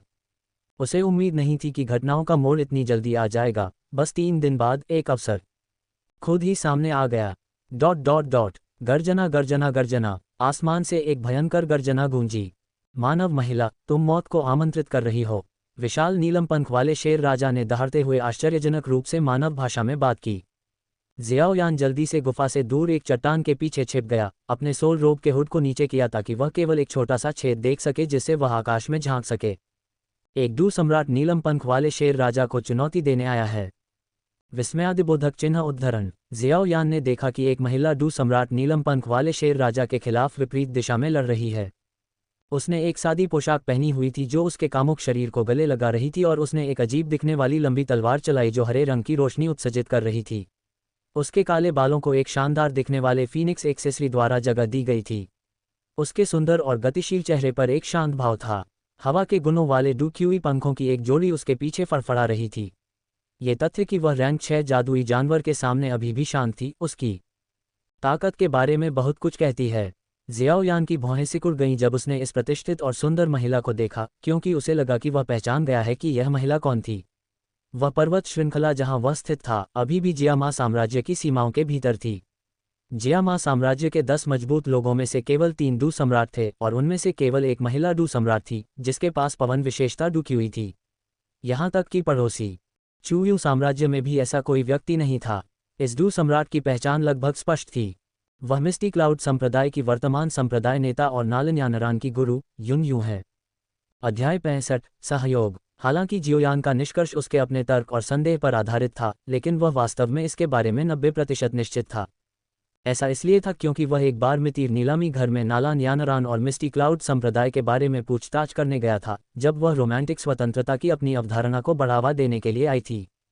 याफी के वर्णन के अनुसार मिस्टी क्लाउड संप्रदाय एक समय में गौरवशाली था, जिसके संस्थापक युनपो तियान के पास अथाह शक्ति थी। हालांकि युनपो तियान की मृत्यु के बाद संप्रदाय गिरावट की स्थिति में था। ये केवल वर्तमान संप्रदाय नेता युन युन के उदय के साथ ही था कि मिस्टी क्लाउड संप्रदाय ने अपने पूर्व गौरव को कुछ हद तक पुनः प्राप्त करना शुरू किया। ऐसा नहीं था कि युन युन की साधना पिछले संप्रदाय नेता युन शान से अधिक थी, बल्कि उसकी प्रतिभा थी। युन युन सभी संप्रदाय नेताओं में से सबसे तेज थी जो डू सम्राट क्षेत्र में प्रवेश करती थी। यहाँ तक कि युनपो तियान की सफलता की गति भी उसकी तरह तेज नहीं थी। हालांकि इस दुनिया में कोई कैमरा नहीं था, याफी के विवरण के आधार पर उसे पूरा यकीन था कि उसके सामने खड़ी महिला युन युन थी। धुंधले बादल संप्रदाय की संप्रदाय नेता यहाँ अकेली क्या कर रही है? जियोयान ने अपनी भौहें सिकोड़ लीं, यह महसूस करते हुए कि स्थिति उतनी सरल नहीं थी जितनी लग रही थी। मैं महामहिम का बैंगनी आत्मा क्रिस्टल उधार लेना चाहता हूँ। युन युन की खूबसूरत आंखें नीलम पंख वाले शेर राजा पर टिकी हुई थीं। उसके लाल होंठ थोड़े से खुले हुए थे क्योंकि वह एक जेड प्लेट पर गिरते मोतियों की तरह स्पष्ट और मधुर आवाज में बोल रही थी। बैंगनी आत्मा क्रिस्टल, मेरे जैसे लोग हर 20 साल में अपने शरीर से केवल एक छोटा सा टुकड़ा बहाते हैं। क्या आपको लगता है कि आप इसे मांग सकते हैं? नीलम पंख वाले शेर राजा ने मजाक करते हुए कहा। मैं इसे आपकी ज़रूरत की किसी चीज़ के बदले में दे सकता हूँ। युन युन की आवाज़ में जोश था। ठीक है, जब तक तुम मुझे बॉडी ट्रांसफॉर्मेशन पिल ला कर दोगे, मैं तुम्हें पर्पल स्पिरिट क्रिस्टल दूंगा। ये सुनकर एमेथिस्ट विंग लान किंग तुरंत हंसने लगा। एमेथिस्ट विंग लान किंग द्वारा मांगी गई गोली सुनकर जियोयान ने अपनी आंखें घुमाईं। शेरों की भूख बड़ी होती है, ये बात सच थी। आपको ये जानना होगा कि बॉडी ट्रांसफॉर्मेशन पिल 7वीं श्रेणी की औषधीय गोली थी। ऐसी गोली कुलीन डू पूर्वजों के दिलों को भी झकझोरने के लिए पर्याप्त थी। ये गोली अनगिनत रैंक 6 और यहाँ तक कि रैंक 7 जादुई जानवरों को भी उन्माद में डालने के लिए पर्याप्त शक्तिशाली थी, क्योंकि इनमें से सिर्फ एक गोली रखने से वे अपने जानवर रूप को पूरी तरह से त्याग सकते थे। उसके बाद उनके पास एक जादुई जानवर की लंबी उम्र और एक इंसान की खेती की प्रतिभा होगी। इन दो विशेषताओं के संयुक्त प्रभाव संभावित रूप से एक रूपांतरित जादुई जानवर को डू वेनेरेट या यहाँ तक कि एक डू संत के महान स्तरों तक बढ़ा सकते हैं। ये तो बताने की ज़रूरत नहीं है कि निम्न स्तर के डू सम्राट युन युन ऐसी गोली नहीं बना सकते थे, और यहाँ तक कि पूरा मिस्टी क्लाउड संप्रदाय भी ऐसी गोली नहीं बना सकता था। अगर आप इसे नहीं देना चाहते हैं तो सीधे कह दें। क्यों इधर उधर की बातें कर रहे हैं? जैसा कि अपेक्षित था, युन युन ने धीरे से अपना सिर हिलाया और कहा, मुझे खेद है, मेरे पास बॉडी ट्रांसफॉर्मेशन पिल नहीं है। क्या हम इसे किसी और चीज़ से बदल सकते हैं? जियाओयान ने खुद को सिर हिलाया। पर्पल स्पिरिट क्रिस्टल का एक टुकड़ा सबसे अच्छे से 5वीं स्तर की औषधीय गोली के बराबर है। यहाँ तक कि यह भी इसके मूल्य को बढ़ा चढ़ाकर पेश कर सकता है। इसे 7वीं स्तर की औषधीय गोली से कैसे बदला जा सकता है? अचानक उसके दिमाग में एक लाइट बल्ब चमक उठा। उसे याद आया कि उसके पास अपनी स्टोरेज रिंग में पर्पल क्रिस्टल पिल नामक 5वीं स्तर की औषधीय गोली की रेसिपी है, जिसका मुख्य घटक पर्पल स्पिरिट क्रिस्टल था। इसका प्रभाव 9 स्टार डू मास्टर को सीधे डू ग्रैंड मास्टर दायरे में घुसने की अनुमति देना था। डू ग्रैंड मास्टर बनने पर कवच बनाने के लिए इस्तेमाल की जाने वाली डू क्यूई को बैंगनी क्रिस्टल की एक परत के साथ लेपित किया जाएगा, जो इसकी रक्षा को काफ़ी हद तक बढ़ा देगा। 1 मिनट रुको, क्या वह नालन यानरान की मास्टर नहीं है? वह लड़की जो रोमांटिक स्वतंत्रता की अवधारणा का अनुसरण करती है, वह डू ग्रैंड मास्टर क्षेत्र में प्रवेश करने वाली है। जियाओयान को घबराहट की एक झलक महसूस हुई। नालन यानरान की खेती में सुधार की गति उसकी उम्मीदों से परे थी। उसे रद्दीकरण से कोई आपत्ति नहीं थी, लेकिन अगर इसका मतलब द्वंद्व हारने के बाद बाहर निकाला जाना था तो नहीं। तब वह अपना चेहरा कहाँ रखेगा? क्या ये गोलियों की वजह से हो सकता है? इसमें कोई संदेह नहीं है कि यह गोलियों की वजह से था। जियाओयान यह नहीं भूली थी कि जब नालान यानरान सगाई तोड़ने के लिए जियाओ कबीले में आई थी, तो उसने मुआवजे के तौर पर पिल किंग बूहे द्वारा परिष्कृत एक 4 स्तरीय क्यूई गैदरिंग पिल भेंट की थी। अब देखिए कि युन युन क्या कर रही थी। कीमिया सामग्री इकट्ठा करने के लिए अकेले खतरनाक इलाकों में जा रही थी। उसने रैंक 6 जादुई जानवर की मांद के पास जाने की भी हिम्मत की।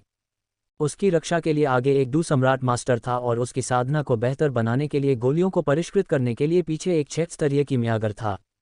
क्या ये समर्थन किसी भी जन्मजात साधना प्रतिभा से ज्यादा मीठा नहीं था? एक मास्टर के रूप में डू सम्राट का होना काफी कुछ है न? जियाओयान ने अपने होठों को सिकोड़ा, उसके विचारों में खटास की झलक थी।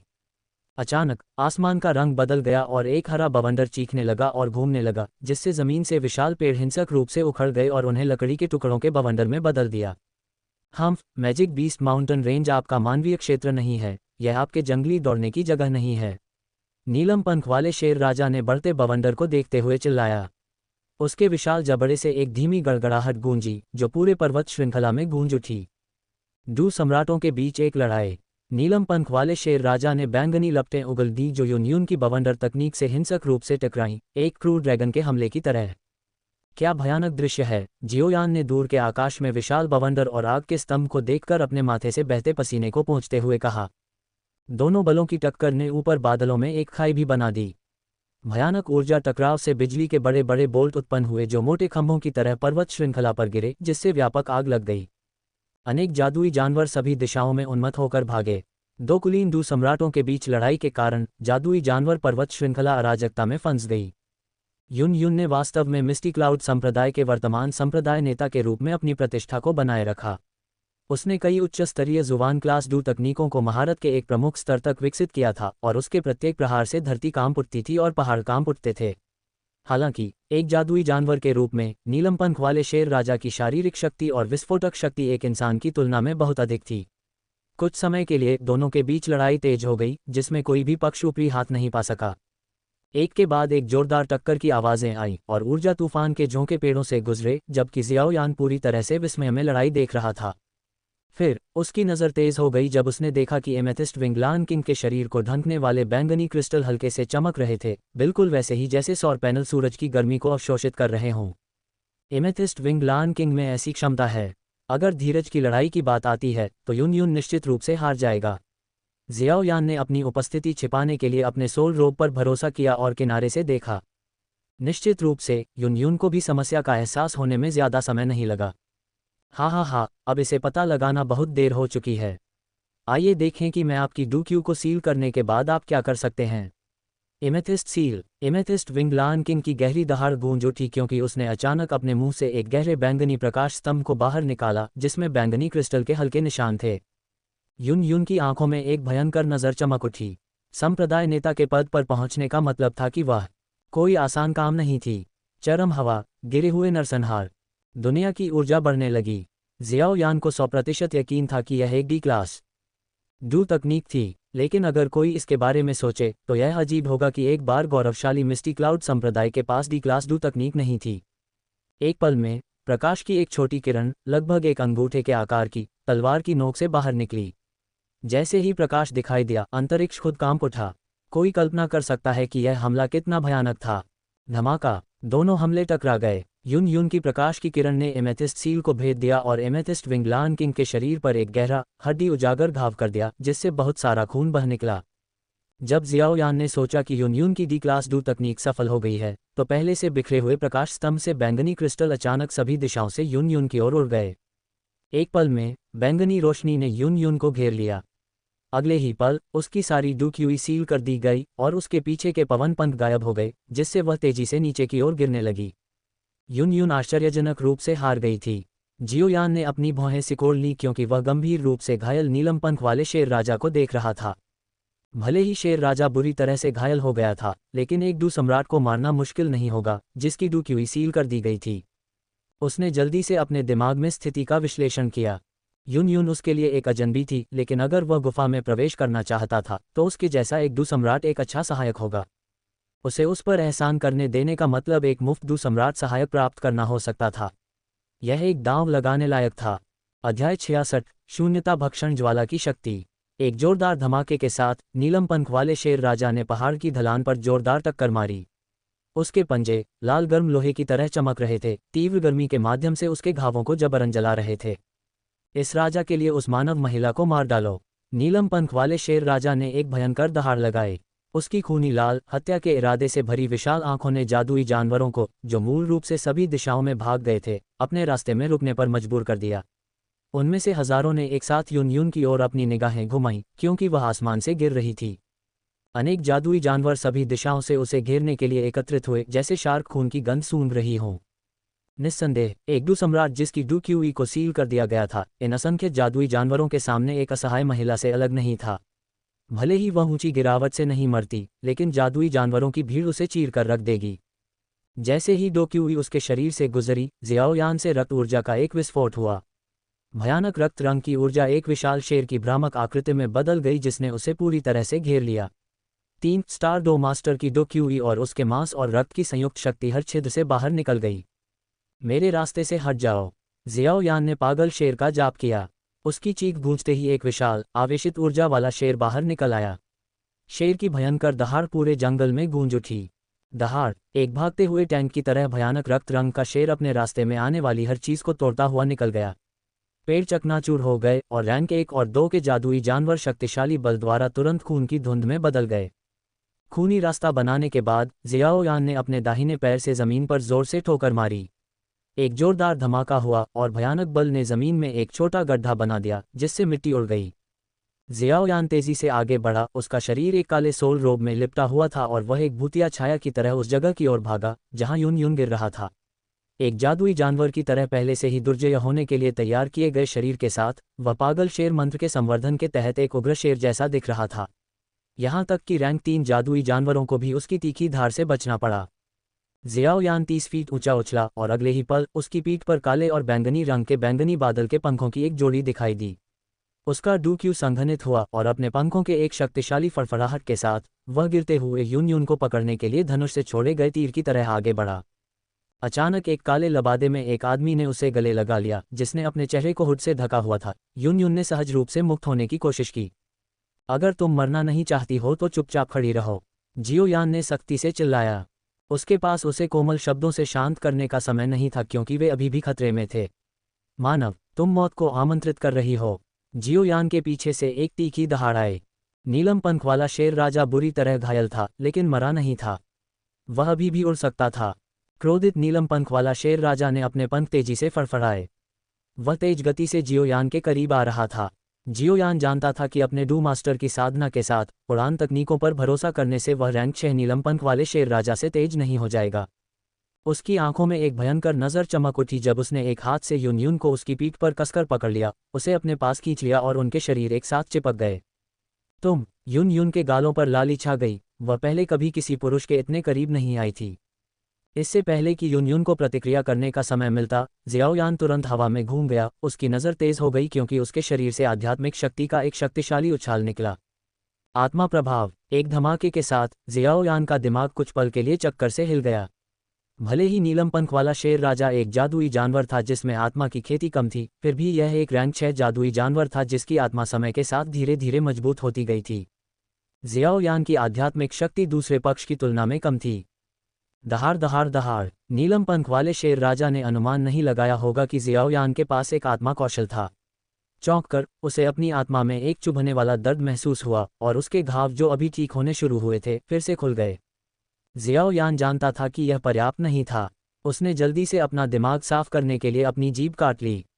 उसके बाद एक विचार के साथ उसके दाहिने हाथ की हथेली में काली लपटों का एक समूह दिखाई दिया।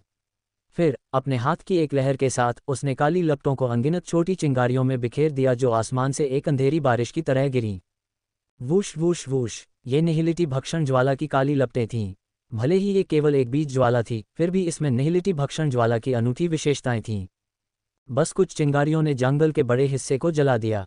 काली लपटें पहाड़ की ढलान पर फैल गईं और घने धुएं ने दृश्यता को लगभग असंभव बना दिया। बिना किसी हिचकिचाहट के जियाओ यान ने अपने मुंह में एक तीसरी श्रेणी की ग्रेट रिकवरी पिल डाली। काली लौ ने तुरंत पर्पल क्लाउड विंग्स को घेर लिया और उसे अधिकतम गति पर पहुंचा दिया। फिर वह काली लपटों द्वारा प्रदान किए गए आवरण का उपयोग करके तुरंत क्षितिज में गायब हो गया। नीलम पंख वाले शेर राजा की क्रोधित दहाड़ें तब तक धीमी होती गईं जब तक कि जियो यान सफलतापूर्वक यून यून के साथ भाग नहीं गया। नीलम पंख वाले शेर राजा ने अपने क्षेत्र में जलती हुई काली लपटों को गंभीर भाव से देखा। इन लपटों को पानी से नहीं बुझाया जा सकता था। उन्हें जबरन जलाने के लिए उसे अपनी नीलम लौ का इस्तेमाल करना होगा। ये काली लौ इतनी कमजोर लगती है, फिर भी यह इतनी खतरनाक रूप से शक्तिशाली क्यों लगती है? ये किस तरह की लौ है?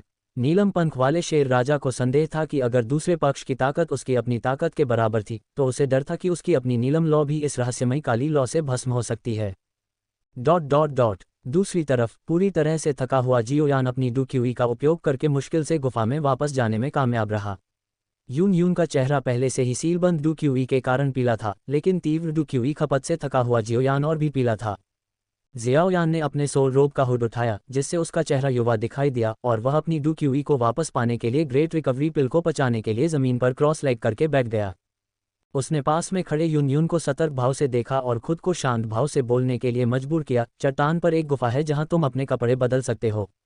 डुक्यूई के बिना भी तुम वहां चढ़ने में सक्षम हो सकते हो। यून यून का सुंदर चेहरा उसके शब्दों पर लाल हो गया और सहज रूप से उसके शरीर को ढक लिया। एमेथिस्ट विंग लान किंग के साथ लड़ाई का हर सेकंड खतरे से भरा था। उसके शरीर पर पहले से ही कई घाव थे और उसके कपड़े फटे हुए थे, जिनमें एमेथिस्ट फ्लेम द्वारा जलाए गए कई छेद थे।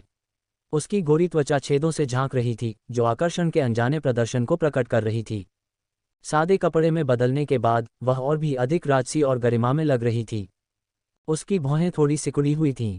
उसे एहसास हुआ कि वह जल्द ही एमेथिस्ट विंग लान किंग की सील नहीं तोड़ पाएगी। फिर उसने उत्सुकता से जियाओयान की ओर देखा, जो उसके बगल में अपनी डुक्यू को बहाल करने के लिए अपनी क्यूई विधि का प्रयोग कर रहा था। उसने पूछा, तुम कौन हो? तुमने मुझे क्यों बचाया? कुछ क्षणों के बाद जियाओयान ने एक गहरी सांस ली और आखिरकार अपनी कुछ डुक्यूई वापस पा ली। सुंदरता को बचाते हुए उसने जो वीरतापूर्ण रूप दिखाया था, उसके बावजूद अगर उसकी आध्यात्मिक शक्ति थोड़ी कमजोर होती तो वह गंभीर रूप से घायल एमेथिस्ट विंग लान किंग को नहीं रोक पाता, और वह और यून यून दोनों ही आज उसका भोजन बन जाते। क्या तुम्हें किसी और का नाम पूछने से पहले अपना परिचय नहीं देना चाहिए था? जियाओयान ने शांत आंखों से यून यून की ओर देखा। यून यून एक पल के लिए जम गया। उसने हमेशा ऐसे पुरुषों का सामना किया था जो उसकी चापलूसी करते थे और उसकी चापलूसी करते थे। कभी भी जियाओयान जैसा शांत और आत्मविश्वासी युवक नहीं देखा था, जिसने उसकी जान बचाने के लिए भी कदम उठाया था। उसकी खूबसूरत आंखें थोड़ी झपक रही थीं और वह हल्के से मुस्कुराई, मेरा नाम यूनजी है। जियाओयान की पलकें झपक रही थीं जब उसने यून यून को देखा, जो अपने बनाए नाम पर थोड़ा गर्व महसूस कर रही थी। उसे इतनी शर्मिंदगी महसूस हुई कि वह लगभग किसी छेद में घुसना चाहता था। नकली नाम का इस्तेमाल करना एक बात थी, लेकिन अपना अंतिम नाम भी नहीं बदलना। ओह, मेरा नाम याओयान है। वह और क्या कर सकता था? बस दिखावा करता कि उसे नहीं पता था कि वह दिखावा कर रही थी। तुमने मुझे क्यों बचाया? यून यून ने धीरे से पूछा। वह स्पष्ट रूप से जियाओयान को नहीं पहचान पाए और समझ नहीं पाई कि वह उसे बचाने के लिए इतनी दूर क्यों जाएगा। मुझे कुछ पाने के लिए एमेथिस्ट विंग लान किंग की खोह में प्रवेश करना होगा। एक डू सम्राट के रूप में आप नीलम पंख वाले शेर राजा को रोक सकते हैं, उसने स्पष्ट रूप से उत्तर दिया, अपने इरादों को छिपाने की जहमत नहीं उठाई। उसकी सीधी सादी बातों ने यून यून को अचंभित कर दिया। क्या वह वास्तव में उसे मोहरे के रूप में इस्तेमाल करने की कोशिश कर रहा था? एक बहादुर नायक सुंदरता को बचा रहा है? बिल्कुल नहीं। जियाओयान बहुत सीधा था, खुले तौर पर स्वीकार कर रहा था कि उसे बचाने के पीछे उसके छिपे हुए इरादे थे। आश्चर्यजनक रूप से यून यून ने जवाब में सिर हिलाया। उसने खुद नहीं सोचा था कि जियाओयान ने उसे उसकी सुंदरता या उस तरह की किसी चीज़ के कारण बचाया है। उसकी ईमानदारी ने उस पर अच्छा प्रभाव डाला। मुझे जिस बैंगनी आत्मा क्रिस्टल की ज़रूरत है वह भी गुफा के अंदर है, लेकिन मेरी डुक्यूई वर्तमान में सील है और मैं जल्दी से सील नहीं तोड़ सकता। अगर हम एमेथिस्ट विंग लान किंग को उसकी चोटों से उबरने देते हैं तो सफल होना आसान नहीं होगा, उसने चिंता के साथ कहा। एमेथिस्ट विंग लान किंग अब घायल हो चुका था और अगर वे उसके घाव पूरी तरह से ठीक होने तक इंतजार करते तो मांद में प्रवेश करना और भी मुश्किल होता। इसके अलावा एक बार वहां जाने के बाद यून यून को डर था कि एमेथिस्ट विंग लान किंग अगली बार उसकी मांद की और भी कड़ी सुरक्षा करेगा। जियाओयान शांति से मुस्कुराया, उसने पहले से ही सील तोड़ने का तरीका सोच लिया था। उसने धीरे से अपनी दाहिनी तर्जनी को आगे बढ़ाया। एक फुफकार के साथ उसकी उंगली के सिरे पर काली लौ की एक किरण दिखाई दी। मैं सील तोड़ने में तुम्हारी मदद कर सकता हूँ। शून्यता भक्षण करने वाली ज्वाला में किसी भी चीज़ को भस्म करने की क्षमता थी। उसने शून्यता भक्षण करने वाली ज्वाला की विशेषताओं का उपयोग करके धीरे धीरे सील को भस्म करने की योजना बनाई। अध्याय 67, एक अप्रत्याशित खुशी। मैं सील तोड़ने में आपकी मदद कर सकता हूँ।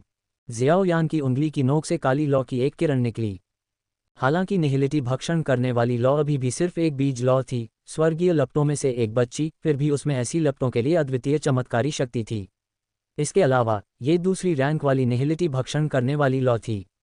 नीलम पंख वाले शेर राजा ने केवल अपने शरीर की नीलम लॉ का उपयोग यून की मेरिडियन को अवरुद्ध करने और उसकी डूक्यूई को सील करने के लिए किया था।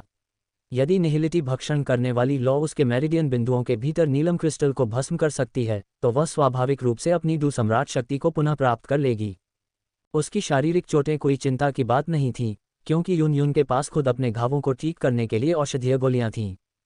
यून की खूबसूरत आंखें जियाओ यान की उंगलियों पर लगी काली लौ पर केंद्रित थीं। उसकी नाजुक भौहें थोड़ी सिकुड़ी हुई थीं क्योंकि उसने उलझन में पूछा, अग्निसंघनन के लिए कम से कम चौथे दर्जे के कीमियागर या डू स्पिरिट साधना वाले किसी व्यक्ति के कौशल की आवश्यकता होती है।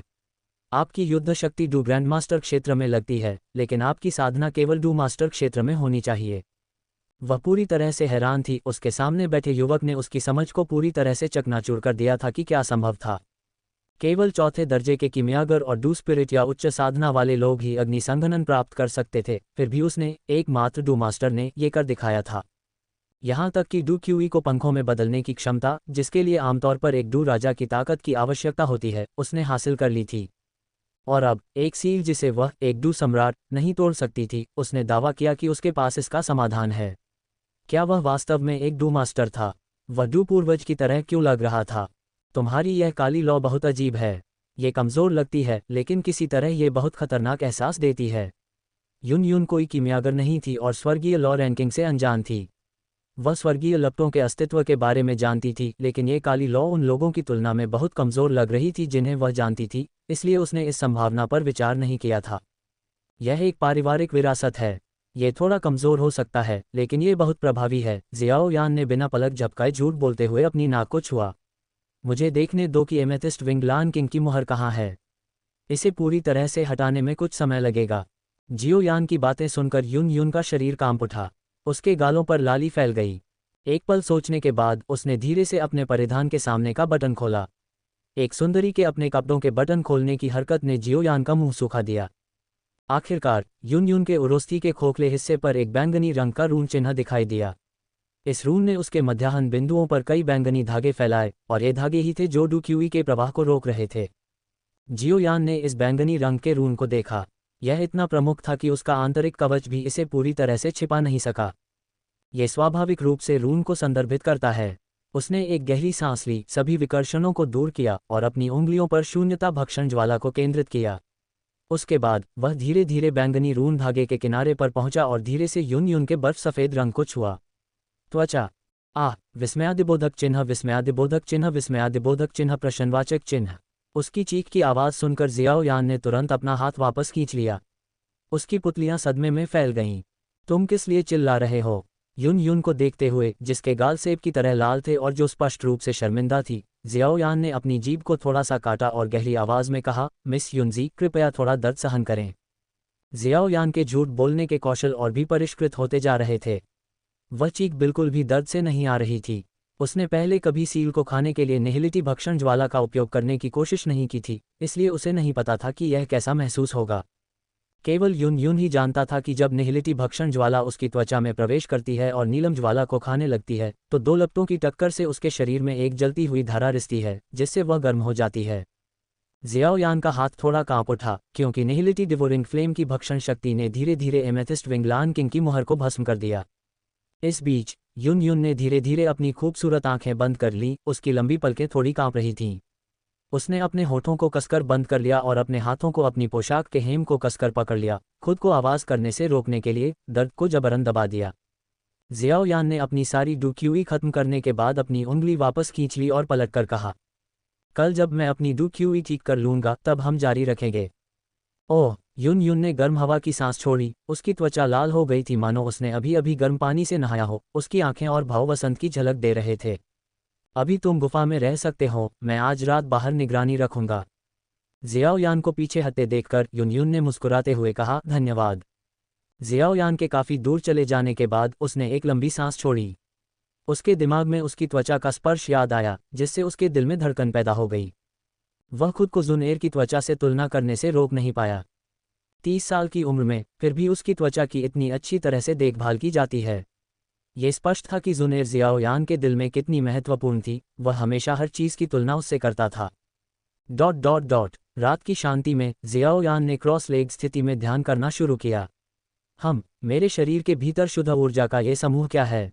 जियाओयान ने अचानक अपनी स्वीकृति आत्मा के बगल में एक नया शुद्ध ऊर्जा समूह पाया। शून्यता भक्षण करने वाली ज्वाला वास्तव में सब कुछ भस्म कर सकती थी, लेकिन इसने सीधे उसे कोई लाभ नहीं पहुंचाया। इसके बजाय ज्वाला स्वयं मजबूत हो गई, जिसने बदले में उसके द्वारा संचालित काली ज्वाला को मजबूत किया। हालांकि इसके परिणामस्वरूप उसकी साधना का स्तर नहीं बढ़ा। क्या यह अतिरिक्त शुद्ध ऊर्जा युन युन की हो सकती है? अचानक विचार ने जियाओयान के दिल की धड़कन को बढ़ा दिया। उसने उम्मीद नहीं की थी कि शून्यता भक्षण करने वाली ज्वाला ने सील को भस्म कर दिया। ये युन युन की थोड़ी मात्रा में डूबी हुई ऊर्जा भी वापस लाएगी। युन युन एक डू सम्राट था और उसकी ऊर्जा का थोड़ा सा रिसाव भी उसे बहुत लाभ पहुंचा सकता था। शांत होने और बहुत देर तक विचार करने के बाद उसके दिल में गुप्त खुशी की एक हल्की मुस्कान फैल गई। उसने इस अतिरिक्त ऊर्जा को एक तरह की ऑपरेशन फीस माना। एक बार जब कोई चीज़ उसके हाथ में आ गई तो वह उसे कैसे जाने दे सकता था। जियाओयान के दिमाग ने गहराई से खोज की और अपनी आध्यात्मिक शक्ति से इस ऊर्जा समूह को नियंत्रित किया। उसके बाद उसने इसे फ्लेम मंत्र द्वारा बताए गए मार्ग पर प्रसारित करना शुरू कर दिया। जब ऊर्जा कुछ हद तक चिपचिपी हो गई, तभी उसने इसे अपने क्यूई चक्रवात में प्रवाहित किया, जहां इसे उसकी अपनी डू क्यूई साधना में एकीकृत किया गया। वह अपने होठों को चाटने से खुद को रोक नहीं सका। 1 या 2 और ऐसे ऊर्जा समूहों के साथ वह 3 स्टार डू मास्टर से 4 स्टार तक पहुंच सकता था। वह हाल ही में 3 सितारों तक पहुंचा था और उसने ऐसी अप्रत्याशित सफलता की उम्मीद नहीं की थी। इससे अगले दिन युन युन की मुहर तोड़ने की प्रत्याशा की एक अतिरिक्त परत जुड़ गई। अतिरिक्त प्रत्याशा क्यों? ये केवल जियाओयान ही जानता था। 3 दिन बाद युन युन पर बैंगनी रंग का रून एक बड़े हिस्से से कम हो गया था और सभी विस्तारित बैंगनी अग्नि रेखाएं पूरी तरह से मिट गई थीं। जियाओयान की उंगलियां रबड़ की तरह हिल रही थीं क्योंकि वह धीरे धीरे रून के पैटर्न का पता लगा रहा था। उसकी उंगलियों में धीरे धीरे एक असाधारण लोच महसूस हुई। जियाओयान ने अपने दांत भींचे और खुद से कहा, रुको जियाओयान, तुम अब सुंदरता से नहीं हार सकते।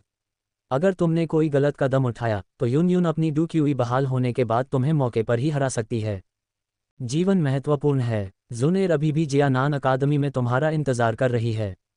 तुम उसे विधवा नहीं बनने दे सकते।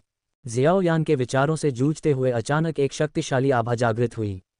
उसने युन युन की ओर देखा जिसने अपनी आंखें बंद कर रखी थीं। वह भयानक आभा उसके शरीर के भीतर से निकल रही थी।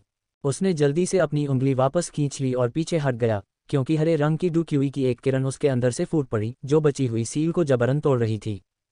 फीनिक्स के पंखों जैसी दिखने वाली हरी हवा के पंखों की एक जोड़ी एक फुफकार के साथ युन युन के पीछे दिखाई दी। इसने उसके पूरी तरह ठीक होने का संकेत दिया। जियाओयान को एहसास हुआ कि यह प्लेहाउस जैसा खेल खत्म होने वाला था जब उसने अपने सामने राजसी युन युन को देखा। यह एमेथिस्ट विंग लायन किंग का सामना करने का समय था। सील टूटने से पहले वह अभी भी प्लेहाउस की मानसिकता को बनाए रख सकता था, लेकिन एक बार जब लड़ाई की बात आई तो वह पूरी तरह से एक अलग व्यक्ति बन गया। युन युन का नाजुक हाथ धीरे धीरे आगे बढ़ा और धीरे से उसकी पीठ पर दबाया, जिससे बैंगनी बादल पंखों में डूबी हुई ऊर्जा का प्रवाह हुआ। फिर जियाओयान की पीठ पर हरे रंग के बैंगनी बादल पंखों की एक जोड़ी दिखाई दी। ये डू क्यूई आपके लिए 1 घंटे तक अपनी उड़ान तकनीक का उपयोग करने के लिए पर्याप्त है। अगर कुछ अनियंत्रित हो जाए तो तुरंत चले जाओ। जियाओयान ने थोड़ा सिर हिलाया। उसकी अभिव्यक्ति तुरंत ठंडी हो गई और उसकी निगाहें तेज हो गईं क्योंकि वह एमेथिस्ट विंग लायन किंग की गुफा की ओर देख रहा था। पिछले कुछ दिनों से अंतरंगता के क्षणभंगुर क्षण तुरंत भूल गए। जियाओयान के लिए 10,000 जानवरों की लौ अभी भी उसके दिल में सर्वोच्च प्राथमिकता थी। धमाका धमाका, 2 हरी रोशनी की लकीरों के रूप में हवा के टूटने की 2 आवाजें गूंज उठीं। लौ की लंबी पूंछों को पीछे छोड़ते हुए सीधे एमेथिस्ट विंग लायन किंग की गुफा की ओर बढ़ीं। अध्याय 68, 10,000 जानवरों की लौ। वैसे एक डू सम्राट के रूप में आपके पास वास्तव में कितने सितारे हैं? जियाओयान ने लापरवाही से पूछा। 3 सितारे। जियाओयान ने भौहें से कुढ़ीं। और एमेथिस्ट विंग लायन किंग के बारे में क्या? इसे कितने सितारे माना जाएगा? जादुई जानवरों के पास हम मनुष्यों की तरह स्पष्ट सितारा वर्गीकरण नहीं है।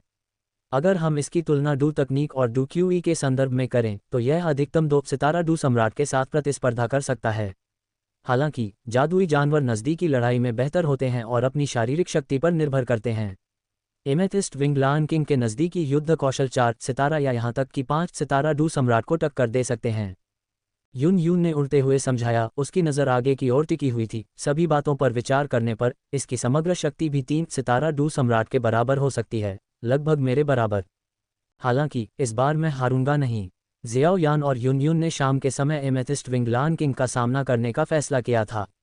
वे जानते थे कि लायन किंग पर एमेथिस्ट क्रिस्टल सूरज की रोशनी को अवशोषित कर सकते हैं, इसलिए इस समय को चुनने से जब ऐसा नहीं हो सकता तो लायन किंग शायद यून से मुकाबला न कर पाए जिसने डी क्लास डू तकनीक की खेती की थी। जियाओ यान ने अपना सिर यून की ओर घुमाया और मुस्कराते हुए कहा, थोड़ा और उब्र आवाज में बोलना याद रखना। यून ने उसे नाराजगी भरी नज़र से देखा। क्या तुम डू सम्राट हो या मैं? मुझे तुमसे आदेश क्यों लेना चाहिए? बस अपना ख्याल रखना। एक बेहोश वाक्य बोलने के बाद यून ने अपनी डू क्यूई को चैनल किया और एमेथिस्ट विंग लायन किंग की गुफा की ओर तेजी से आगे बढ़ी। एक हवा के गुण के रूप में उसकी गति डू सम्राट की तुलना में भयानक रूप से बेजोड़ थी। कुछ ही क्षणों बाद एमेथिस्ट विंग लायन किंग की खोह के चारों ओर 400 मीटर ऊंचे हरे बवंडर दिखाई दिए।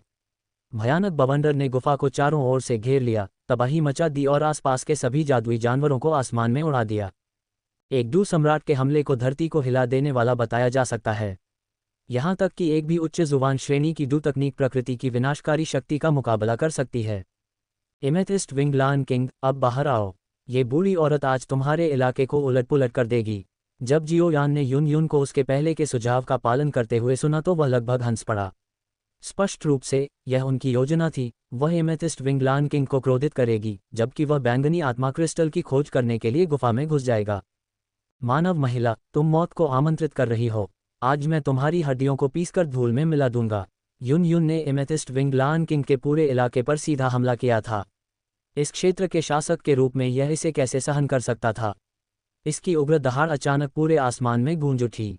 जैसे ही दहाड़ गूंजी, एक बैंगनी आकृति बिजली की गति से गुफा से बाहर निकली। तुरंत प्रकाश के एक विस्फोट ने आसपास के घने जंगल को एक अराजक मलबे में बदल दिया। एक नीली और एक बैंगनी रोशनी एक दूसरे का पीछा करते हुए सीधे आसमान में चली गई। हवा में 1000 मीटर से अधिक वे हिंसक रूप से टकराने लगे। जियो यान ने तुरंत अपने चेहरे से मुस्कान मिटा दी जब उसने देखा कि यून ने सफलतापूर्वक नीलम पंख वाले शेर राजा को विचलित कर दिया था। उसने अपना काला सोल रोब पहना और हुड नीचे खींच लिया। उसकी आंखें ठंडी और तीखी हो गईं। सोल रोब ने उसकी आभा और उसकी आत्मा दोनों को छिपा दिया। फिर बैंगनी बादल पंखों को वापस लेने के बाद वह घने जंगल में गोता लगा गया। वह जानता था कि नीलम पंख वाला शेर राजा निश्चित रूप से उसे खोजने के लिए अपनी धारणा का उपयोग करने की कोशिश करेगा, लेकिन शेर राजा कभी नहीं सोच सकता था कि उसके पास सोल रोब जैसी कोई वस्तु है। जमीन जादुई जानवरों की लाशों से पटी हुई थी जो बवंडर द्वारा आकाश में उड़ा दिए गए थे और उनकी मौत हो गई थी। वह उनमें रैंक 4 जादुई जानवरों के शव भी देख सकता था। अफसोस की बात है कि उसके पास राक्षस कोर इकट्ठा करने का समय नहीं था, अन्यथा यह एक अप्रत्याशित लाभ हो सकता था। उसके पैर तेजी से शवों के ऊपर से कूद गए और वह जल्द ही नीलम पंख वाले शेर राजा की गुफा के विशाल प्रवेश द्वार पर पहुंच गया। उसने अपने शरीर को थोड़ा झुकाया, फिर अचानक अंदर घुस गया। जियाओ यान ने किसी भी प्रकाश उपकरण का उपयोग नहीं किया। कभी कभी बैंगनी क्रिस्टल के टुकड़े आसपास की गुफा की दीवारों में जड़े हुए थे। ये क्रिस्टल गुफा के भीतर प्राकृतिक संरचनाएं थीं जो सजावटी वस्तुओं के रूप में अत्यधिक बेशकीमती थीं और काफ़ी मूल्यवान थीं। लंबे मार्ग को पार करने के बाद वह जल्द ही एक जंक्शन पर पहुंच गया जहां 2 रास्ते अलग हो गए थे। रास्ते में 2 कांटों को देखकर वह एक पल के लिए रुका और नीचे जमीन पर पैरों के निशानों को देखा। दाएं रास्ते पर छोटे साफ सुथरे शेर के पंजे के निशान थे और वह जानता था कि एक युवा नीलम पंख वाला शेर राजा अभी भी गुफा में था। बिना किसी संदेह के दायां रास्ता युवा नीलम पंख वाले शेर राजा के कक्ष की ओर जाता था। बाएं, जियाओ यान युवा नीलम पंख वाले शेर राजा से नहीं मिलना चाहता था। यह एक शीर्ष रैंक 3 जादुई जानवर था। उसे यकीन नहीं था कि वह इसे हरा सकता है। अगर 10,000 जानवरों की लौ वास्तव में वहां थी तो यह उसका दुर्भाग्य होगा। बायां मार्ग काफी घुमावदार था। जियाओ यान ने गहराई में जाते हुए कई मोड़ लिए। फिर उसने अचानक देखा कि जैसे जैसे वह आगे बढ़ रहा था उसके आसपास का तापमान बढ़ रहा था। इससे वह खुशी से भर गया। यह एक संकेत था कि उसने गलत रास्ता नहीं चुना था। थोड़ी देर चलने के बाद सुरंग से अचानक रोशनी निकली। जियाओ यान का चेहरा खुशी से चमक उठा जैसे ही उसने अपनी गति तेज की और गलियारे से बाहर निकला। उसके सामने एक विशाल पत्थर का कमरा दिखाई दिया। पत्थर का कमरा विभिन्न आध्यात्मिक फलों और अग्नि गुण औषधीय जड़ी बूटियों से भरा हुआ था। जियाओ यान ने जमीन पर बिखरे कुछ साधकों के हथियार भी देखे। यह नीलम पंख वाले शेर राजा का खजाना है। म्याओ, तारांकन। माओ वो अचानक स्वीकृति आत्मा से उभरा और एक झटके में पत्थर के कमरे के बीच में एक गोलाकार वस्तु पर बैठ गया। सुरंग में फैली तीव्र गर्मी इसी गेंद से उत्पन्न हुई थी। पत्थर के कमरे के केंद्र में 1 मीटर से अधिक ऊंचे नीलम पत्थरों के ढेर ने एक मंच जैसी संरचना बनाई। इस नीलम मंच के ऊपर एक बैंगनी रंग की गेंद थी जो जियाओ यान के सिर के आकार की थी। जब जियाओ यान ने गेंद के चारों ओर घूमती बैंगनी चमक देखी तो उसे नीलम पंख वाले शेर राजा के बारे में जादुई जानवरों पर एक किताब से एक अंश याद आया। इसमें बताया गया है कि इसके शावकों के जन्म के दौरान एक दुर्लभ मौका था कि एमेथिस्ट बर्थ एसेंस नामक कुछ उत्पन्न हो सकता था। यह एक कीमती अग्निगुण खजाना था और इसके खोल को केवल बैंगनी स्पिरिट क्रिस्टल का उपयोग करके तोड़ा जा सकता था। जियाओ यान एमेथिस्ट बर्थ एसेंस को देखकर अवाक रह गया और फिर आग्रह किया, क्या आप आई स्पिरिट कोल्ड फाउंटेन के समान स्तर पर कुछ पसंद करते हैं? जल्दी करो और जांच करो कि क्या 10,000 जानवरों की लौ यहाँ है। हॉल ऑफ सोल्स में शामिल होने के बाद से जियाओ यान ने दिखावा करना भी सीख लिया था। इस युवा मास्टर की स्टोरेज रिंग में इस स्तर की चीज़ों का एक पूरा बॉक्स है। इसके अलावा इस गेंद को ले जाना मुश्किल था। किसी को या तो जमीन खोदकर एमेथिस्ट स्टोन प्लेटफॉर्म के साथ इसे ले जाना होगा या इसके खोल को तोड़ने और अंदर के सार को निकालने के लिए बैंगनी स्पिरिट क्रिस्टल का उपयोग करना होगा। न तो 10,000 जानवरों की लपटें और न ही बैंगनी स्पिरिट क्रिस्टल मिले तो वह इस चीज़ पर ध्यान कैसे दे सकता था।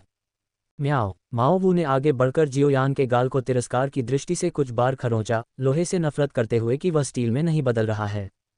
फिर जियोयान के आश्चर्य के लिए उसका मुंह अचानक खुल गया और एक ब्लैक होल में बदल गया। उसने पूरी गेंद को निगल लिया। हे भगवान, यह आश्चर्यजनक है। ये वास्तव में शून्यता भक्षण ज्वाला होने के योग्य है। ये वास्तव में कुछ भी भक्षण कर सकता है। जैसे ही जियोयान माओवू की भक्षण क्षमता पर आश्चर्यचकित हो रहा था, अचानक शेष एमेथिस्ट स्टोन प्लेटफॉर्म के बीच में एक अंतराल से रक्तलाल ज्वाला की एक किरण उभरी। 10,000 जानवरों की ज्वाला। जियोयान ने जैसे ही ज्वाला को देखा वह उसकी ओर दौड़ पड़ा।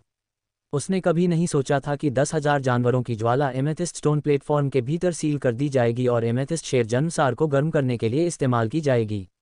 हाँ, कुछ ठीक नहीं है। ये 10,000 जानवरों की ज्वाला इतनी कमज़ोर क्यों है? और इसमें सार ज्वाला भी नहीं है।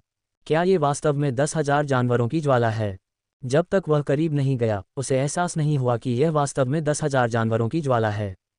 हालांकि यह एसेंस फ्लेम नहीं था, बल्कि मुख्य 10,000 जानवरों की लौ से लिया गया एक छोटा सा हिस्सा था जिसे एमेथिस्ट स्टोन प्लेटफॉर्म पर सील करके एमेथिस्ट लान बर्थ एसेंस को गर्म किया गया था।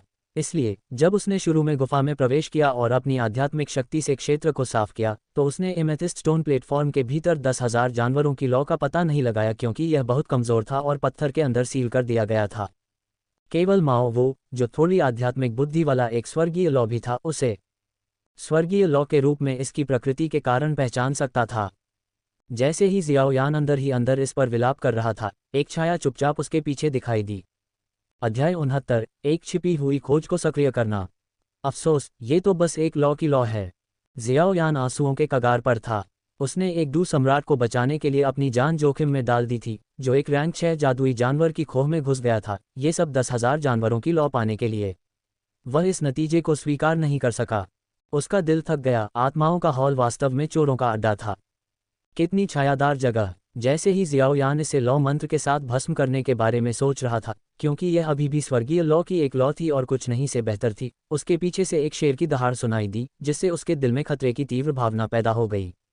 एक युवा नीलम पंख वाला शेर राजा कहीं से प्रकट हुआ था और उसके सामने अपने दांत और कटार भरे पंजों से झपट्टा मार रहा था। बकवास, जियाओयान ने शाप दिया। वह 10,000 जानवरों की ज्वाला से विचलित हो गया था और एक पल के लिए अपनी सुरक्षा कम कर दी थी। दूसरे रास्ते से आ रहे युवा नीलम पंख वाले शेर राजा पर ध्यान नहीं दिया। डू क्यू क्लोक, पागल शेर रक्षक। अपनी मुट्ठियां भींचते हुए जियाओयान ने अपना डू क्यू क्लोक बुलाया, अपने सामने अपनी बाहें पार की और तुरंत डू तकनीक पागल शेर मंत्र को सक्रिय किया। एक उग्र शेर का भ्रामक सिर दिखाई दिया, जो उसके पूरे शरीर को ढंक रहा था और उसकी रक्षा कर रहा था। धमाका, युवा नीलम पंख वाले शेर राजा ने छलांग लगाए और अपने पंजों से उस भ्रामक शेर पर बुरी तरह से प्रहार किया। शीर्ष रैंक 3 जादुई जानवर की भयानक ताकत ने उसे सीधे उड़ा दिया। जियाओयान पास के सोने और रत्नों के ढेर में एक तोप के गोले की तरह जा गिरा। अगर उसकी मजबूत काया और इस तथ्य के लिए कि उसने पागल शेर मंत्र की साधना नहीं की होती तो यह वार अकेले ही घातक हो सकता था। मेरी मुट्ठी खाओ। Octane blast. जियाओयान हवा में उछला, उसका पूरा शरीर डू क्यूई से भर गया और उसने सीधे युवा एमेथिस्ट विंगलान किंग पर हमला किया। उसकी दाहिनी मुट्ठी ने ऑक्टेन ब्लास्ट की डू क्यूई को संघनित किया। दहाड़, युवा एमेथिस्ट विंगलान किंग ने भी पंजे से हमला किया और सीधे जियाओयान की मुट्ठी से टकराया। मूल रूप से जियाओयान की साधना केवल डू मास्टर क्षेत्र तक ही पहुंची थी और शारीरिक लड़ाई में वह स्वाभाविक रूप से रैंक 3 युवा एमेथिस्ट विंगलान किंग के खिलाफ नुकसान में था। इस तरह उसे एक बार फिर से उड़ा दिया गया। छिपी हुई शक्ति, फूट पड़ो, जियाओयान ने ठंडे स्वर में कहा। छिपी हुई शक्ति की 8 परतें क्रमिक रूप से फूट पड़ीं, जिसने युवा एमेथिस्ट विंगलान किंग को चौंका दिया और उसे भी उड़ा दिया। जब शारीरिक शक्ति की कमी होती थी तो डू तकनीकें इसकी भरपाई कर देती थीं। क्या वह बैंगनी आत्मा क्रिस्टल उसके गले में लटका हुआ है? जियाओ यान खड़ा हुआ और उसने युवा एमेथिस्ट विंगलान किंग के गले में बैंगनी रत्नों की एक माला देखी। ये रत्न उस बैंगनी स्पिरिट क्रिस्टल के समान थे जिसका वर्णन यून यून ने किया था। ये पता चला कि एमेथिस्ट विंगलान किंग ने अनुमान लगाया था कि यून यून सब कुछ ठीक नहीं होने देगी और उसे संदेह था कि वह और जियाओ यान बैंगनी स्पिरिट क्रिस्टल चुराने के लिए मांद में घुस सकते हैं। इसलिए उसने सभी बैंगनी स्पिरिट क्रिस्टल को एक हार में बदल दिया और उसे युवा एमेथिस्ट विंगलान किंग के गले में लटका दिया, जो खजाने की तिजोरी के एक अंधेरे कोने में छिपा हुआ था। चोर जियाओ यान के आने का इंतजार कर रहा था। हालांकि एमेथिस्ट विंगलान किंग ने यह उम्मीद नहीं की थी कि जियाओ यान का मुख्य लक्ष्य 10,000 जानवरों की ज्वाला थी और उसके पास निहिलिटी भक्षण ज्वाला थी, जिसने सीधे एमेथिस्ट लान बर्थ एसेंस को निगल लिया। ये बूढ़ा शेर बहुत चालाक है। मैं पहले युवा एमेथिस्ट विंगलान किंग को हराए बिना पर्पल स्पिरिट क्रिस्टल नहीं पा सकता। जियो यान ने मन ही मन एमेथिस्ट विंगलान किंग को कोसा। दहाड़ युवा एमेथिस्ट विंगलान किंग के मुंह से एमेथिस्ट फ्लेम की एक तीखी धारा फूट पड़ी। हालांकि यह रैंक 6 एमेथिस्ट विंगलान किंग की तरह शक्तिशाली नहीं थी, लेकिन ये ज्वाला रैंक 3 के जादुई जानवर को भस्म करने में पूरी तरह सक्षम थी।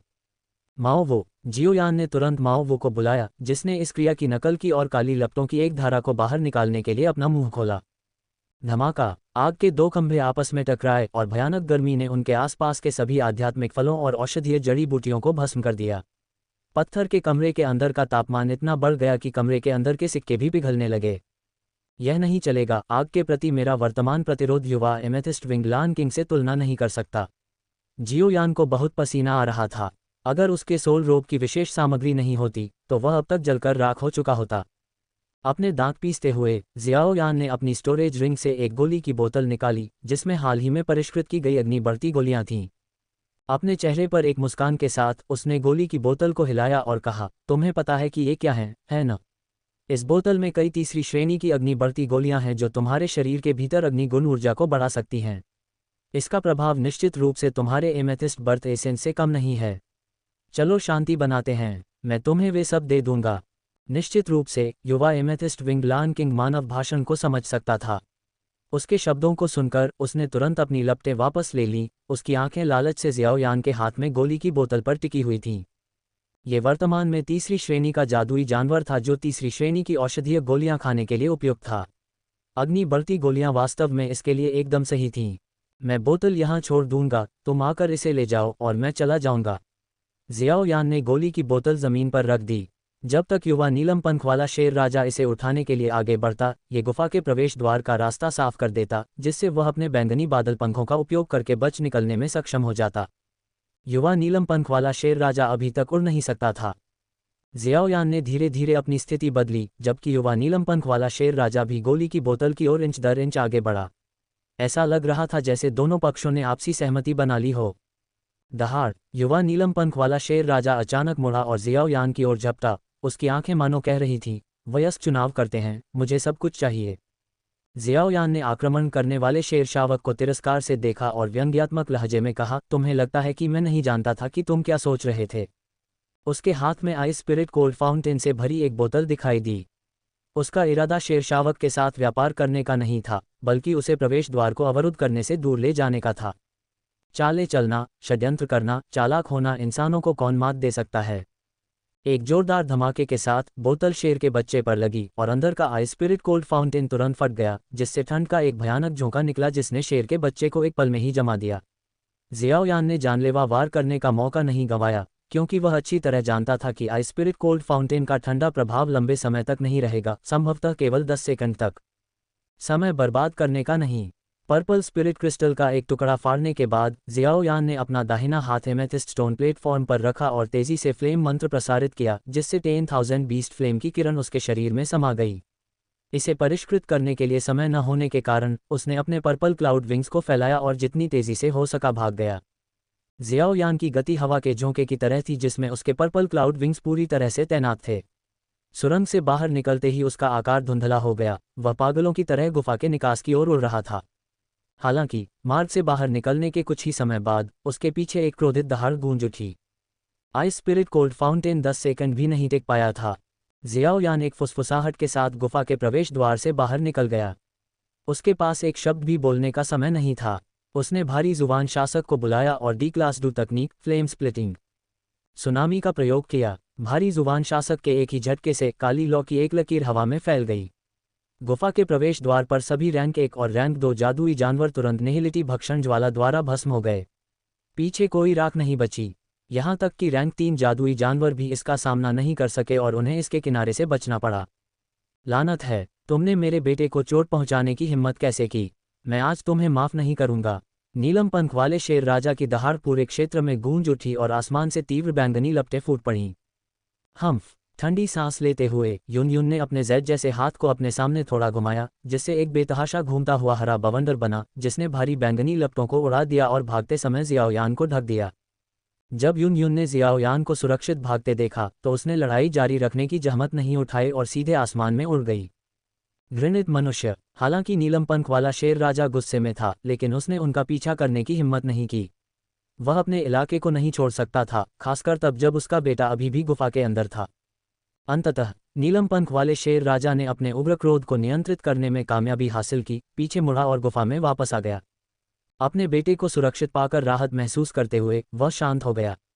हालांकि ये पता चलने पर कि नीलम शेर जन्मसार चोरी हो गया था, उसने आकाश की ओर एक लंबी चीख निकाली। धिक्कार है इंसानों पर। गुफा के चारों ओर के पहाड़ लगातार उसकी गड़गड़ाहट से कांप रहे थे। धिक्कार है। कंपन के कारण फायर राइजिंग पिल्स की बोतल धीरे धीरे नीलम पंख वाले शेर राजा के पंजे पर लुढ़क गई। नीलम पंख वाले शेर राजा ने असमंजस में बोतल को देखा और पूछा, बेटा तुम्हें ये दवा किसने दी? दहाड़ दहाड़। क्या ये काली लौ वाला वह आदमी था? क्या वह कोई कीमियागर है? हो सकता है। नीलम पंख वाले शेर राजा ने नीलम पत्थर के मंच पर वापस देखते ही भौहें सिकोड़ लीं। निश्चित रूप से 10,000 जानवरों की लौ की वह किरण जो अंदर बंद थी, गायब हो गई थी। नीलम पंख वाले शेर राजा को जियाओयान के बारे में विवरण याद आने लगे और अंत में उसने खुद से कहा, क्या वह कीमियागर जानवर की कब्र में 10,000 जानवरों की लौ के लिए आया था? जियाओयान ने एक छिपी हुई खोज शुरू कर दी थी। अध्याय 70। अलविदा युन युन। कुछ क्षण बाद, अपने बैंगनी बादल पंखों से सभी डूक्यूई को समाप्त करने के बाद, जियाओयान आखिरकार चट्टान की गुफा में वापस उड़ गया, जहां युन युन पहले से ही इंतजार कर रहा था। मिशन पूरा हुआ। जियाओयान ने अपने बैंगनी बादल पंखों को वापस खींच लिया और मुस्कुराते हुए बैंगनी स्पिरिट क्रिस्टल को युन युन की ओर फेंक दिया। युन युन ने बैंगनी स्पिरिट क्रिस्टल को पकड़ लिया और उसकी खूबसूरत आंखों ने जियाओयान को देखा, जो उसके सामने थकावट से हाँफ रहा था। मुझे नहीं लगा कि तुम वास्तव में इसे पाने में कामयाब हो पाओगे। जब जियाओयान ने पहली बार सुझाव दिया कि वह बैंगनी स्पिरिट क्रिस्टल को चुराने के लिए गुफा में घुसने के दौरान एमेथिस्ट विंगलान किंग को उकसाए, तो वह बहुत संशय में थी। आखिरकार गुफा के अंदर की स्थिति खतरे से भरी थी। शीर्ष रैंक 3 युवा एमेथिस्ट विंगलान किंग की उपस्थिति का तो जिक्र ही न करें। जियाओयान के वर्तमान डू मास्टर साधना स्तर को देखते हुए ऐसा लग रहा था कि वह मौत के मुंह में जा रहा था। फिर भी सभी बाधाओं के बावजूद जियाओयान बैंगनी आत्मा क्रिस्टल प्राप्त करने में सफल रहा और यहाँ तक कि सफलतापूर्वक बच भी निकला। तुमने मुझे बैंगनी आत्मा क्रिस्टल प्राप्त करने में मदद की और यहाँ तक कि मेरी जान भी बचाई। अगर तुम्हें कुछ चाहिए तो मैं अपनी क्षमताओं के अनुसार तुम्हारी मदद कर सकती हूँ, युन युन ने एक पल की चुप्पी के बाद कहा। वह शायद ही कभी किसी का एहसान चुकाती थी और उसे यकीन नहीं था कि उसका एहसान कैसे चुकाया जाए। याओयान, क्या तुम ठीक हो? युन युन की नाजुक भौहें सिकुड़ गईं क्योंकि उसने देखा कि जियाओयान के साथ कुछ गड़बड़ है। उसकी सांसें तेज होती जा रही थीं और उसके शरीर से असामान्य गर्मी निकलने के कारण उसकी त्वचा लाल होने लगी थी। लानत है, इस 10,000 जानवरों की लौ के साथ क्या हो रहा है? जियाओयान जल्दी से एक ठंडे पत्थर पर बैठ गया और अपने फ्लेम मंत्र को प्रसारित करना शुरू कर दिया। लेकिन इस बार फ्लेम मंत्र काम नहीं किया। उसने पाया कि उसने अभी अभी जो 10,000 जानवरों की ज्वाला को अवशोषित किया था, वह पूरी तरह से बेकाबू थी। उसके क्यूई चक्रवात के क्षेत्र में प्रवेश करने के बाद ये तुरंत उसके पूरे शरीर में उसकी नसों और नसों के माध्यम से फैल गई, यहाँ तक कि उसके मांस और हड्डियों में विलीन होने लगी।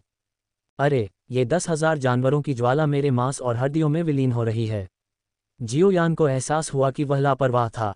10,000 जानवरों की ज्वाला मूल रूप से अस्थि द्रुतशीतन ज्वाला और शून्यता भक्षण ज्वाला की बीज ज्वाला से अलग थी। इसकी विशेष क्षमता शरीर में विलीन होने की थी। उसने पहले भी अन्य स्वर्गीय ज्वालाओं को अवशोषित किया था, लेकिन 10,000 जानवरों की ज्वाला ने सामान्य पैटर्न का पालन नहीं किया। मध्याह्न रेखाओं से गुजरने के बजाय ये सीधे मांस और हड्डियों में घुस गई। जियोयान के शरीर को तेजी से लाल होते हुए, यहाँ तक कि उसके सिर के ऊपर से सफ़ेद धुआं निकलते हुए देखकर युन युन जल्दी से उसके पीछे चला गया। उसने अपना जेड जैसा हाथ बढ़ाया और धीरे से उसकी पीठ पर रख दिया, जो भट्टी की तरह गर्म लग रहा था। तुम्हारा शरीर इतना गर्म क्यों है? मैंने अभी अभी एक विशेष ज्वाला को अवशोषित किया है जो मेरे मांस और हड्डियों में विलीन हो रही है। जियाओ यान का शरीर पहले से ही बहुत मजबूत था, लेकिन जादुई जानवरों की तुलना में यह अभी भी कम था। मूल रूप से 10,000 जानवरों की ज्वाला का उपयोग जादुई जानवरों द्वारा अपने शरीर को मजबूत बनाने और उन्हें और भी अधिक दुर्जय बनाने के लिए किया जाता था। परिणामस्वरूप, जब जियाओ यान एक इंसान ने 10,000 जानवरों की ज्वाला की केवल थोड़ी मात्रा को अवशोषित किया, तो उसका शरीर, हालांकि एक इंसान के लिए मजबूत था, जादुई जानवरों की तुलना में कमजोर लग रहा था, जिसके कारण उसकी वर्तमान स्थिति हो गई।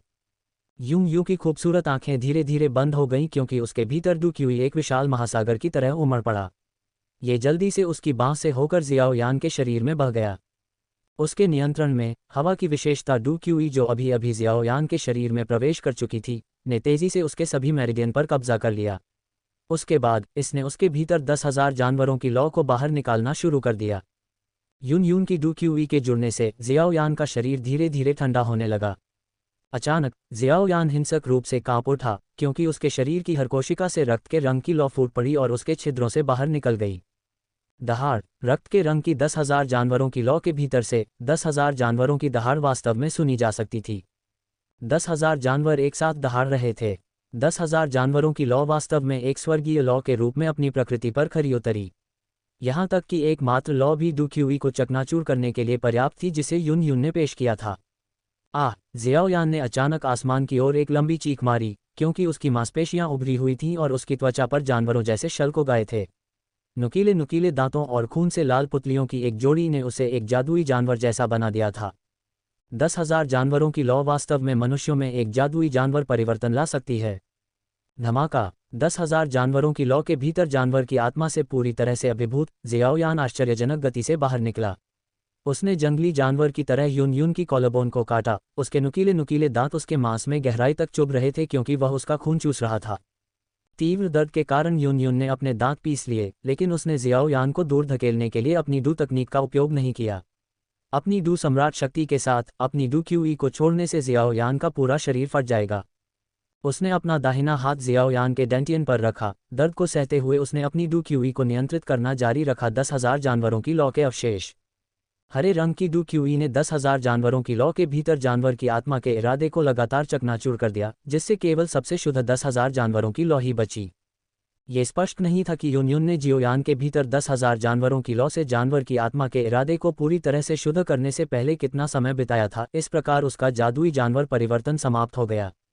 सामान्य होने के बाद जियोयान धीरे धीरे शांत हो गया। उसने अपना काटना छोड़ दिया और जमीन पर गिर गया। उसके कपड़े जल गए और फट गए।